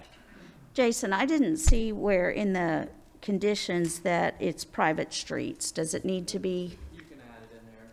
Okay. It's shown as private streets. I would consider that a substantial change from the site plan that would require approval. So by site plan approval, I believe that you're going to get private streets. Okay. It's not showing a right of way, it's showing private streets. I would consider that substantially different than what was approved. So you can add it, but I don't feel like it's needed. Okay, thank you.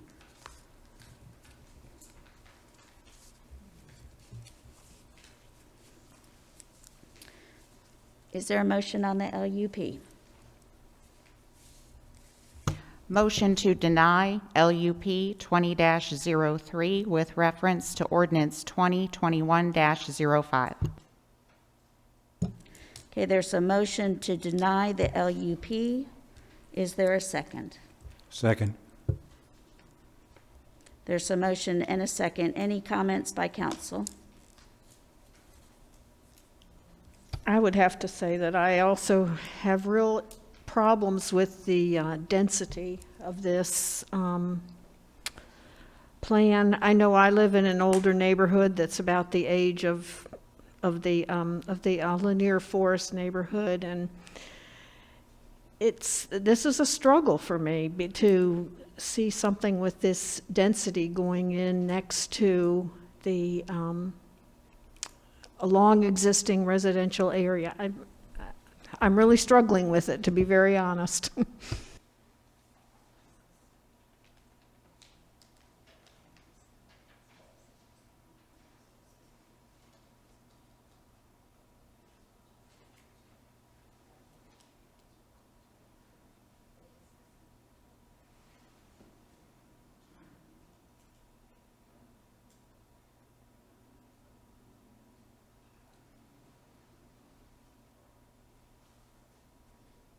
Can I just make one comment, please? Yes, sir.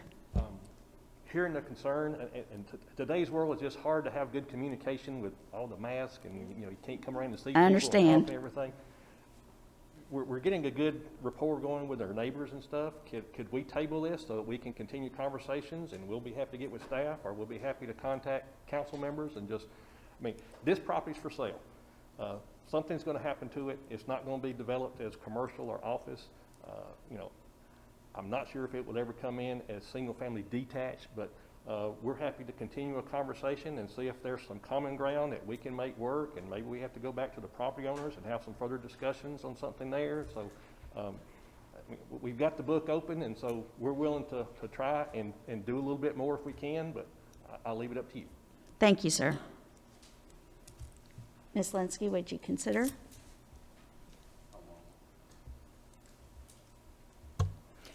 I will withdraw my motion. So we have the motion to deny has been withdrawn. Is there a new motion? A motion to table LUP 20-03. Until?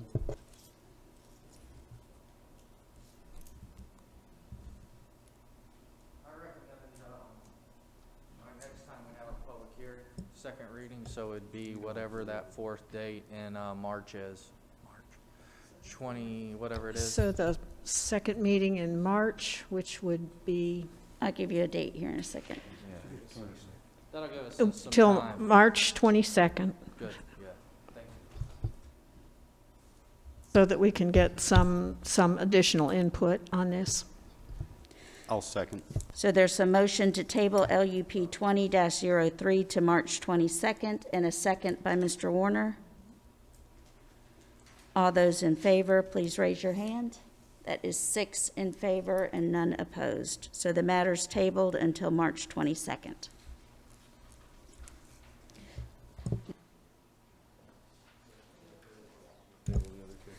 Then we will also need to take a vote to table the rezoning as well. Is there a motion?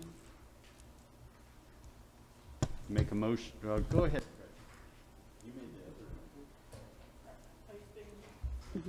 Motion to table RZ 20-04 until the March 22nd City Council meeting. There's a motion to table. Is there a second? Second. There's a motion and a second. All in favor, raise your hand. That is 6 in favor and none opposed. Thank you, Mr. Peavy.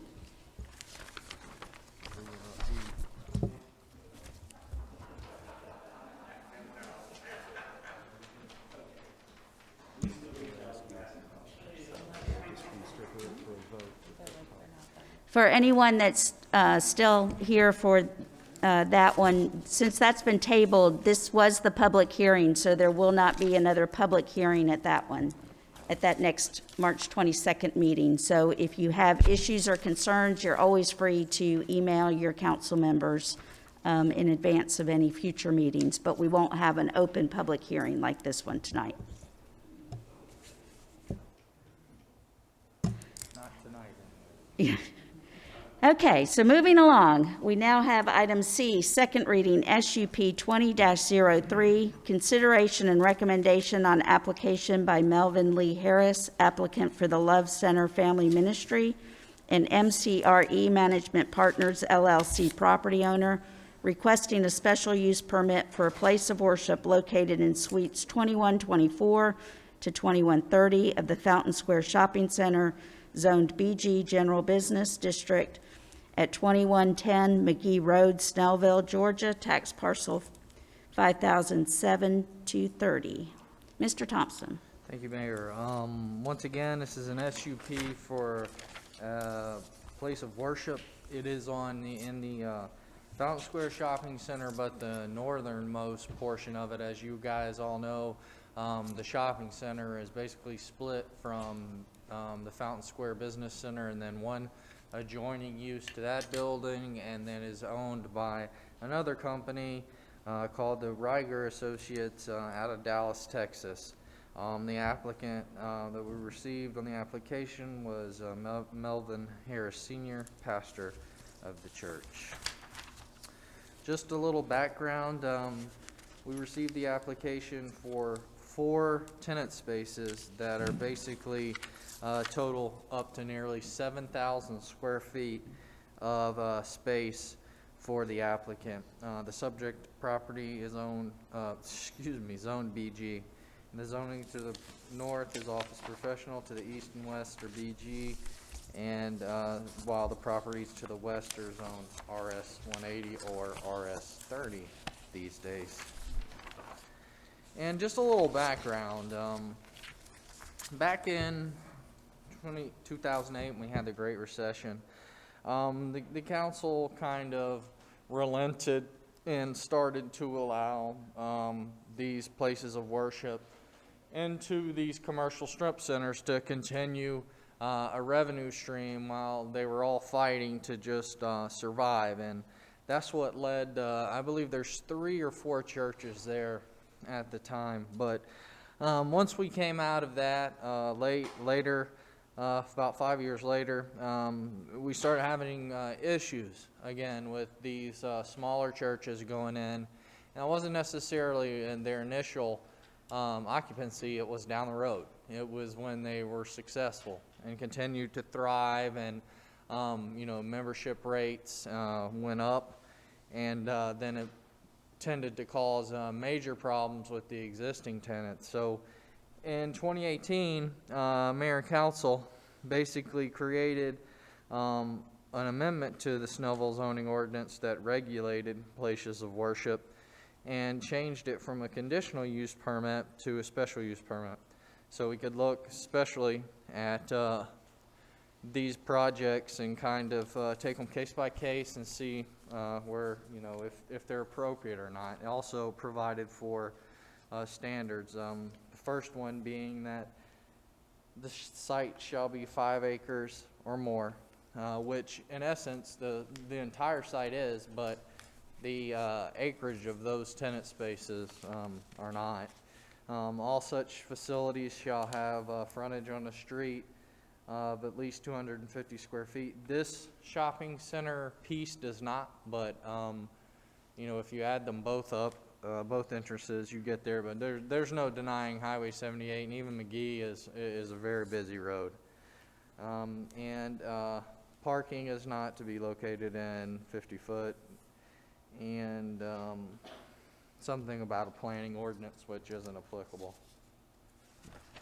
There's also a requirement that we did that provided basically the 5 acres has to demonstrate the ability to provide parking access, recreational space, and other space requirements are normally associated with a place of worship, a baseball field, a gymnasium, something to that effect. And that's kind of where we feel like this application falls short. And larger than that, the issue that I think we're going to run into, and there's nothing personal here. We've recommended these in the past, and we went down this path. And this is kind of what the shopping center looks like now. If you take a look down there, this side versus the other side, it's a big difference. There's been very little maintenance done by the property owner. I believe that they were advertising these spaces for churches just outright, and I believe the applicant was caught in a lease that they couldn't get out of. That was basically welcomed by the owner and said, church is welcome to apply without any knowledge. Kind of see just even the asphalt's in need of replacement.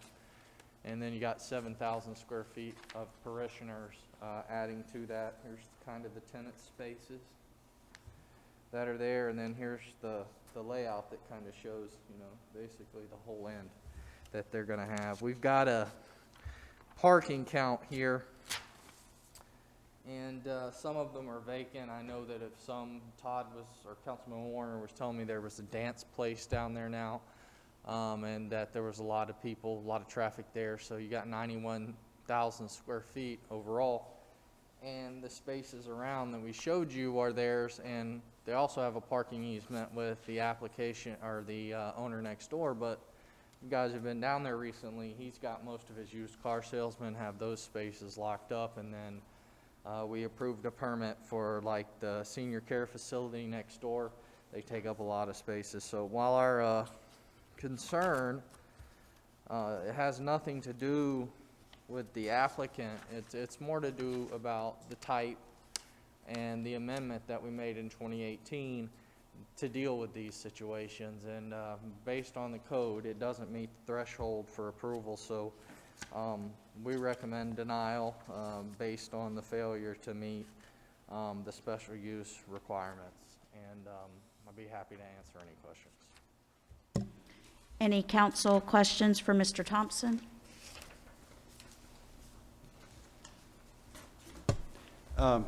Mr. Thompson, what are the city's,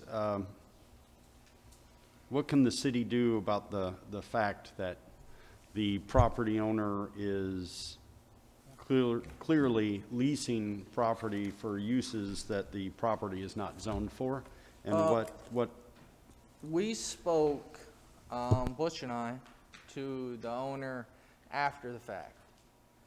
They claimed to not know that there were CUPs required and that they had already had churches in there before. So apparently their intent was to basically just, get what they can out of the building and wait for a redevelopment or a sale. I don't believe they're long-term property owners, or they're looking to be good landlords, in my opinion, if you see the state of the shopping center. But if they were to continue to hand out leases, that'd be more of a civil issue. I mean, I don't know that we could officially cite them for, but we can prove that they know the requirements, and then a civil case would likely be in the favor of any kind of applicant if they were sold a not true product, basically. So there's no penalty from the city to the property owner for having a non-complying use? Well, then again, we can, if the business continues after they've been warned, we would typically cite the business owner as well as the property owner. So, I mean, that would be where, when we spoke with the applicant, John Dennis, he explained the circumstances, and they explained that they had already spent a certain amount of money on the lease, and also as well as some upgrades, some chairs and stuff like that. And we basically told them the same thing we just told you, that there was a policy and they just believed that it was worth a chance. And, like I said, we haven't had any, bad encounters with them, but we're just here to, report on the policy. And basically we stopped this, or supposedly, years back. So that's kind of where we're at on this one. I know it's a unique set of circumstances, because kind of almost where all the churches congregate. Like I said, our biggest concern would be parking in the future if those 60 members grow into 120, 200. There's obviously not going to be enough spaces down the road. So that was our concern. Thank you, Mr. Thompson. Thank you. Is the applicant present? If you would like to come forward. If you'll state your name and address for the record, and then you can present your case. Okay, thank you, Mayor. My name is Sandra Harris, and this is my husband, Melvin. Yes, I want to know if it's okay if I do the talking, because I'm kind of going to did all the applications and everything. I don't, you know, he's standing here supporting me, but. And we'll allow that. Thank you, Honorable Mayor. Is it possible that I could give you all these? Can I hand you these things?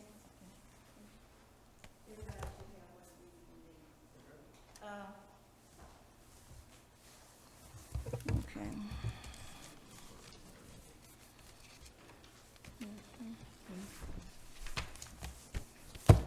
I'm not an attorney, but I tried to look like one.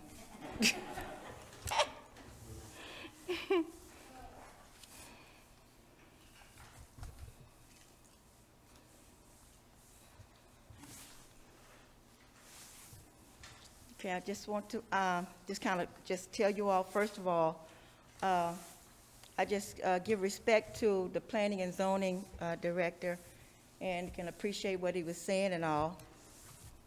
The issue comes with, we were in this property from like September, early September. I think we signed it around September the 1st, I believe, or 6th, somewhere like that, and have been working feverishly to get into the place. We did not find out that we needed to even come through the city of Snellville until somewhere around in October. And I first of all want to say I apologize, you know, because we were not trying to come in through the back door and do something illegal or whatever. And I honestly, talking to my landlord and knowing them and getting to know, they did not know. Because the only way that we found out about that we should have come to the city of Snellville first was when we went to try to get a dumpster. And she sent us, said, you have to go to the city of Snellville. We had already applied for certificate of occupancy, which we have. We had spent thousands, if you can look, we spent thousands. We're a small church. We probably have about 6 adults and about 20 members and the rest, so 6 adults and the rest are children. So we're not a large congregation, so $8,000 to us is like $8 million. Okay, we don't have a lot of money. So the problem has come in that we have spent a lot of money. If you look through here, all this stuff was already in place when we found out that we needed to get a certificate, to come through the city of Snellville. So we have spent so much money, so much labor, and so much work. We got in there and worked. I broke a whole lot of nails in there trying to, clean this place up and stuff and get in there and do the work that we did. If you look through there, we have a nice place. We have like a little bookstore. We understand that it's a shopping center and it's not originally made for that. But when we went in there, it was advertised as for churches. Now, I don't believe, like I said, I think I know my landlord and them pretty good because they're good people. And they told us, they did tell us, they said the first thing you need to do is after we signed the lease, they said that you need to get a certificate of occupancy. Well, I'm not familiar with the city of Snellville, and apparently the landlord is not either, because I really believe with everything in me that they would have told us you have to go to city of Snellville. They said certificate of occupancy. I live in Grayson. I'm familiar with working with Gwinnett County. So I went to Gwinnett County to start applying for the certificate of occupancy. He also, my property manager, Ben, he also told me, that you need, after you get the certificate of occupancy, you need to go to the city of Snellville to get a business license, okay? And so I had gone I hadn't come to the city of Snellville yet to get the business license because I was trying to get the certificate of occupancy, like he said I needed to do first, trying to do everything he told me to do. Well, when in the process of trying to prepare for the city to get the CO, the certificate of occupancy, just kind of waiting around trying to get all this stuff, I was told by the property manager that I needed to get a trash dumpster, and that's when everything just broke loose, okay? When I called the city of Snellville, and the lady told me, I forget her name, it begins with an H, that we needed to do all of this stuff, I literally cried. I really cried, because I was like, we did everything. My husband, I've worked in law in law firms for like 30 years. My husband works for the Gwinnett County Department of Corrections.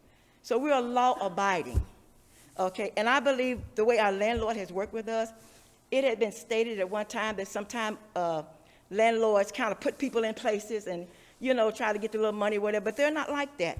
Our landlords are not like that, and they're very sympathetic in this situation. We're not paying rent right now, but we have been in there for almost 6 months Okay, we don't have anything to pay rent for anyway because we can't be in there. So we just got all of this stuff is sitting here, everything, a little bookstore, just a building just sitting there, you know. We would clean from time to time just to keep the bugs and the spider webs and stuff from, you know, accumulating, but we've spent a lot of money on this place, you know, so I just really believe that, you know, everything was done in honesty.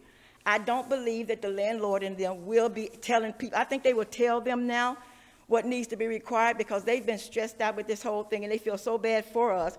We really love the space. We've been in there already. We really want to stay there. We realize it's a shopping center, but what we want to do is just, we've got 14 more months. We just want to finish out our lease, be done. And the thing about it, the parking, we have a small congregation. We don't have a problem right now. We're in the middle of a pandemic. We're not looking to grow because we wouldn't advertise anything. So we can move our time slots to any time on Sundays.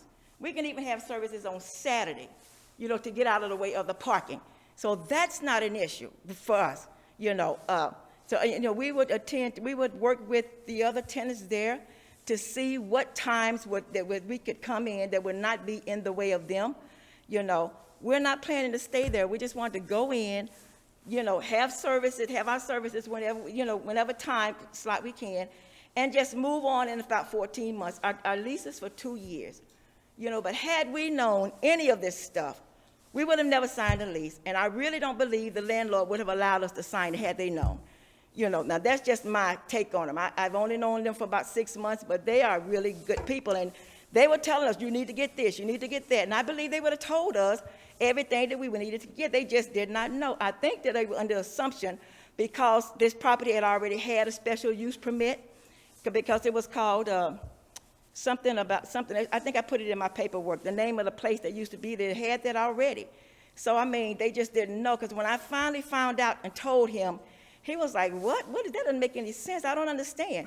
You know, well, why didn't we know? And then even I couldn't understand when I went to the city of Gwinnett County, why nobody said anything. You know, it seemed like to me it should have been something said, you know, did you go through city of Snellville first? Because we just didn't know. So here we are, it's the whole month of September, you know, money spent, time exhausted, and then we get in here and then told that we had to come through city of Snellville. You know, and my whole thing was just like, why didn't somebody tell us? Now, we don't have money to go anywhere. We don't have money to do anything else. You know, so if we are not approved, we're just basically going to shut down and just lose all this money, lose all this time, and just, you know, when we only got about another 14 months to be in there. And like I stated earlier, you know, we don't have a problem with, you know, with being at whatever time. Even if we had to have our services on a Saturday evening, Saturday night, we just want to be able to finish out, save enough money with the little people we have, and just move out. But we're in there. We've been there for almost 6 months. We're just asking mercy. Please, don't throw us out of here. Let us just finish our time there, and we'll be out of there. You know, if we had 6 months, I would tell you the same thing. You know, we don't have much time left there. We just want to finish our time and just be done with it. But I apologize again. I said, had we known, we would have done the right thing. We're law-abiding. We would not have, you know, signed a lease. And I really don't believe a landlord. My property manager was with us the last time. I don't know if he was notified this time or not, but I notified him today and it was too late, you know, that for him to come. But he would have said they didn't know. I don't think they knew, because he told us, you know, you need to do this, you need to do that. But he did not say you need to go through the city of Snellville first. Had he said that first, I would have did it, no problem. And we would have just got the property and not gotten the property. But I would not have done all of this, spent all this money, because a lot of things were already said. I mean, a fire alarm system. I mean, you can see it, it's all on there, you know. So, like I said, if they wanted money, if they were just after money, they would be still taking rent, you know, but they're not doing it, you know, because they want this thing to work out for us as well. So we're people of prayer, so all we can do is just pray and come here and just throw ourselves on the mercy of City of Snellville and Mayor Bender. Thank you. Okay. Thank you, Mrs. Harris. You're welcome. You got anything you want to say? Amen. Uh-oh. Amen. That's okay. All right. As you can see, I'm the talker. Yeah. Thank you. Okay, this is an item on our public hearing.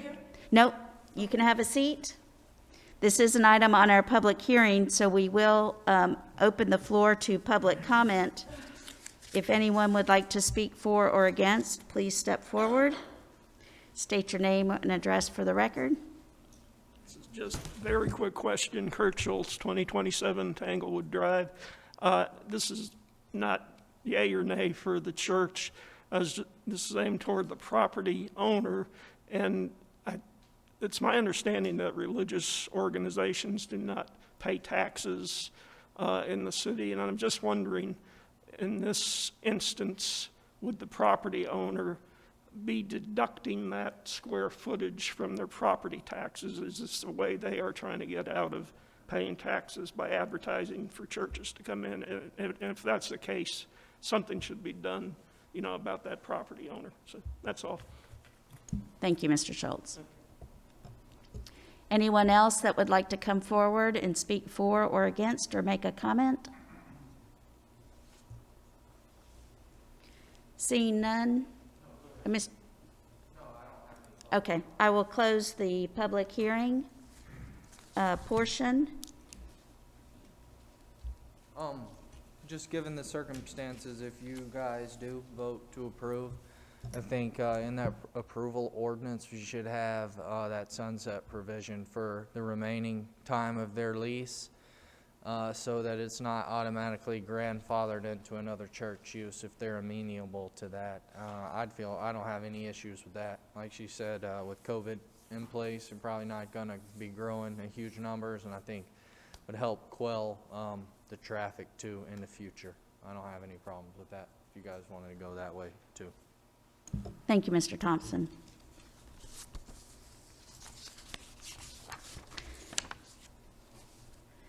So now we are to the point where I need a motion on the SUP 20-03. Motion to approve SUP 20-03 with reference to ordinance 2021-06 with the amendment to add the 14-month provision sunset to expire at the end of the applicant's lease. Can that be worded or end of lease? Or end of lease. 14 months. 14. Do it, something certain. Through 14 months. Okay, there's a motion. Is there a second? Second. I'll take Solange. I think there was another one over here, but we'll take Solange. You were the loudest. So there's a motion and a second. There's a motion and a second. Any comments by council? I'd just like to make one comment. I think there's more going on here than has been apparent, and I was a firm no starting out, but I think it's absolutely terrible about the situation you've been put in. And I would like to see something done about the owners. I don't know if there is anything, but I think we need to do something. Mr. Warner? Yeah, I was a firm no too, because one of the issues we have is if we bend the rule for one, then how do we implement it for others? And we set forth a precedent that, oh, all you have to do is move in and then ask for forgiveness. And the saddest thing I heard you say was you don't intend to grow, because if you're doing God's work, which I believe you are, I want you to grow. I want you to be successful. I want you at the end of 14 months to be overflowing that parking lot where we get phone calls left and right, and the police are down there all the time yelling at folks to move out of the way, because that's what you are meant to do. So please, please don't curtail your good works because you think it's going to hurt our feelings. Nothing would be better than for you to be so successful that it just burns us up. That being said, I think we need to make sure that on our end, we let other property members or property owners know that this will not happen again, because I don't want anyone to be put in the situation you've been put in, and I don't want to be put in this situation again. So it's a little premature for me to say, but I say welcome to the neighborhood, and I'll leave it at that. Okay, so we have a motion and a second. All in favor, please raise your hand. That is 6 in favor and none opposed. You will have your SUP. Now go forth and multiply. Well, not more churches, just more. But I meant that we wasn't gonna be doing a whole bunch of advertising like that, because of, pandemic. That's what I meant. Thank you all.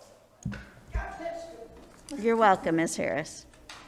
Okay, now we have nothing under the consent agenda, no old business. We have, under new business, item A, consideration and action on mayor and council review and approval of initial development plan and budget for city market development. Mr. Sanders, you want to give a word about that one? We're on item A for the, caught you off balance here. I think, believe it, the last meeting, or probably the meeting before that, the mayor appointed a three-person committee from the council to review the proposal we have from MidCast for developing our city market. We had a meeting with the MidCast representatives where we went over the development plan and the proposed budget. And throughout this process, there are approximately 6 public votes that will be necessary during the whole process of developing the city market. And this is the first of those 6. And basically, we're asking the mayor and council to approve the initial development plan and the initial budget for market development. The initial budget as proposed is actually a little less than what we have budgeted in our town center overall budget. So that's good news. The development plan, as I said in your agenda item summary, is very aggressive. There's a potential there for receiving revenue that will be badly needed to offset debt service. But I think the original estimate is somewhere between $350,000 and $400,000 a year for renting the market space. The plan for the market includes not only a very unique, perhaps restaurant down below, but also event space up above, which would be operated tentatively by the restaurant owner. So I think the plan, the budget is very good, and I think the plan fits the vision that the mayor and council has for developing the market. And so that's why I'm recommending that the vote be positive in approval of the initial plan and budget on as part of the market development agreement. This allows us to move forward into the next phase, which would be interviewing architects, and the mayor and council, the committee will be involved in that, and the mayor and council will have to have another vote to approve that contract with that architect at that time. So that kind of sums up where we are. Okay, thank you, Mr. Sanders. Is there a motion? Motion to approve the initial development plan and budget for the city market development. There's a motion to approve. Is there a second? Second. There's a motion and a second. All in favor, raise your hand. It is 6 in favor and none opposed. Now we have item B, consideration and action on approval of resolution 2021-02, amendments to the Snellville Youth Commission enabling resolution. Is there a motion? Okay, Madam Mayor, if I could just explain a couple of things. This is Absolutely. an enabling resolution, a couple of changes that we're cleaning up the language going back to 2016 so that a council member sits on all of the advisory board meetings and also to provide for a part-time SYC director. Thank you for the explanation. Is there a motion? Motion. You don't want to do this? It's yours. Motion to approve the amendments to Resolution 2021-02 for the Snellville Youth Commission enabling resolution. There's a motion. Is there a second? Second. There's a motion and a second. All in favor, please raise your hand. That is 6 in favor and none opposed. Okay, we had item C, which we had already moved to ceremonial matters. So, this has been a marathon meeting for this council up here. I don't think we've been here. It's been past 9 o'clock. So we will move to council reports, and we'll start with Councilmember Solange Destang.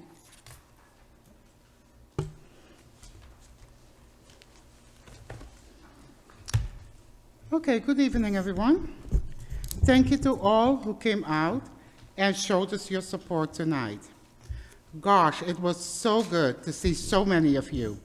Believe it or not, it helps to give us direction when you're here.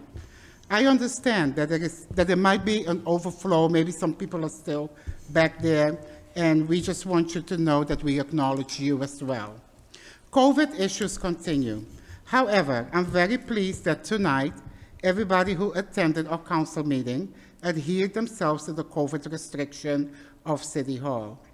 We as a council had a business retreat in Athens this weekend. We spent a wonderful time putting our heads together and to discuss our vision for the city and how to move it forward. We appreciate the facilitator that was present of the University of Georgia. I can't wait for us to set our vision in motion for you. Also, we encourage more people to get involved with our communities. I'm sure you've noticed that a lot of people are starting to pick up litter. So please do your part, and I will do my part as well, so we will not litter and just pick up after ourselves, keeping the environment clean. Take care and stay blessed, everyone. Cuídate y gracias por salir. Thank you so much. Good evening. Thank you, Solange. Councilmember Warner. Upstaged once again by Solange Destang. Well, one of the things that I promised I was going to do a month ago was support Hank Johnson and his group, Let 'Em Eat. Hank Reed, oh my God. Oh, Hank, I am so sorry. I did. Well, let me backtrack and try to get this right. So once again tonight, I've donated $100 to Hank Reed's Let 'Em Eat organization, and I call on all of y'all to give until it hurts, because Hank, I'm just going to say Hank now, is out there feeding the people who need to be fed, people who have food insecurity and for whatever reason have fallen on hard times and need a little help. And with that, he has also started a new location. His distribution on Wednesday nights is at Annistown Road Church, which is at 4554 Annistown Road, and that's from 4 to 6 every Wednesday. He'll be out there making sure that the needy are fed or the hungry are fed. So please, if you can support him, you can go online. He has a PayPal account. Just Let 'Em Eat. You'll find him. And with that, I'll say thank you very much for moving through that awesome agenda as quickly. The public did a great job. My fellow council members did a great job. Staff too. So thank you very much. Have a good night. Thank you, Todd. Councilmember Linsky. I'm not much of an evening person, so I vaguely remember some people being sworn in tonight. No, actually, a couple hours ago, a special congratulations and welcome to Tony Jones for the Planning Commission, and I'm very excited about Marcus Huff and his addition to the SYC Advisory Board. The energy that he is bringing us already is phenomenal. Thank you all for coming out tonight. Thank you, Christy. Councilmember Schultz. Well, I also want to thank the public that came out tonight. This was a case where public input made a difference tonight, especially in the last SUP that we looked at for the church. I think many of us were thinking we didn't need to approve this because of the precedent that it would set. But hearing public comment changed our minds. And so please always come and provide your comments when you when you have thoughts about a rezoning, a land use plan amendment, or whatever we have on our agenda, because it can make a difference in how we feel. My public comments tonight were going to be to recognize Stephanie McDonald for Snellville Performing Arts. I didn't think she'd stay all this long, but I do want to thank her for everything that she's doing for the arts in Snellville. And other than that, thank you very much for coming out. Thank you, Gretchen. Mayor Pro Tem Emanuel. I'd just like to echo Gretchen's thoughts about participation from the public, because everybody has a slightly different point of view on things, and there are many times we speak among ourselves, but there's a lot of times we just don't see things from somebody else's point of view. It's always good to have that input. And I was going to talk longer, but Todd took up my time, so I'll just say thank you for attending. Thank you, Dave. And for the mayor's report, I'll keep that very short. And as Solange said, we did have a really good work retreat on Saturday, had a nice dinner Friday night, and had an opportunity just to socialize. And then Saturday hit the ground running and had, I think, some really, really great discussion all day long, and had some great presentations by our directors. And so looking forward to putting together the work agenda that's going to happen for this year coming out of that retreat. And we should be seeing some dirt moving on the Grove here just within a couple of weeks. So really excited in getting that project really off the ground here. With that, I will close the mayor's report and open up the floor to public comment. Anyone remaining would like to come forward and say anything?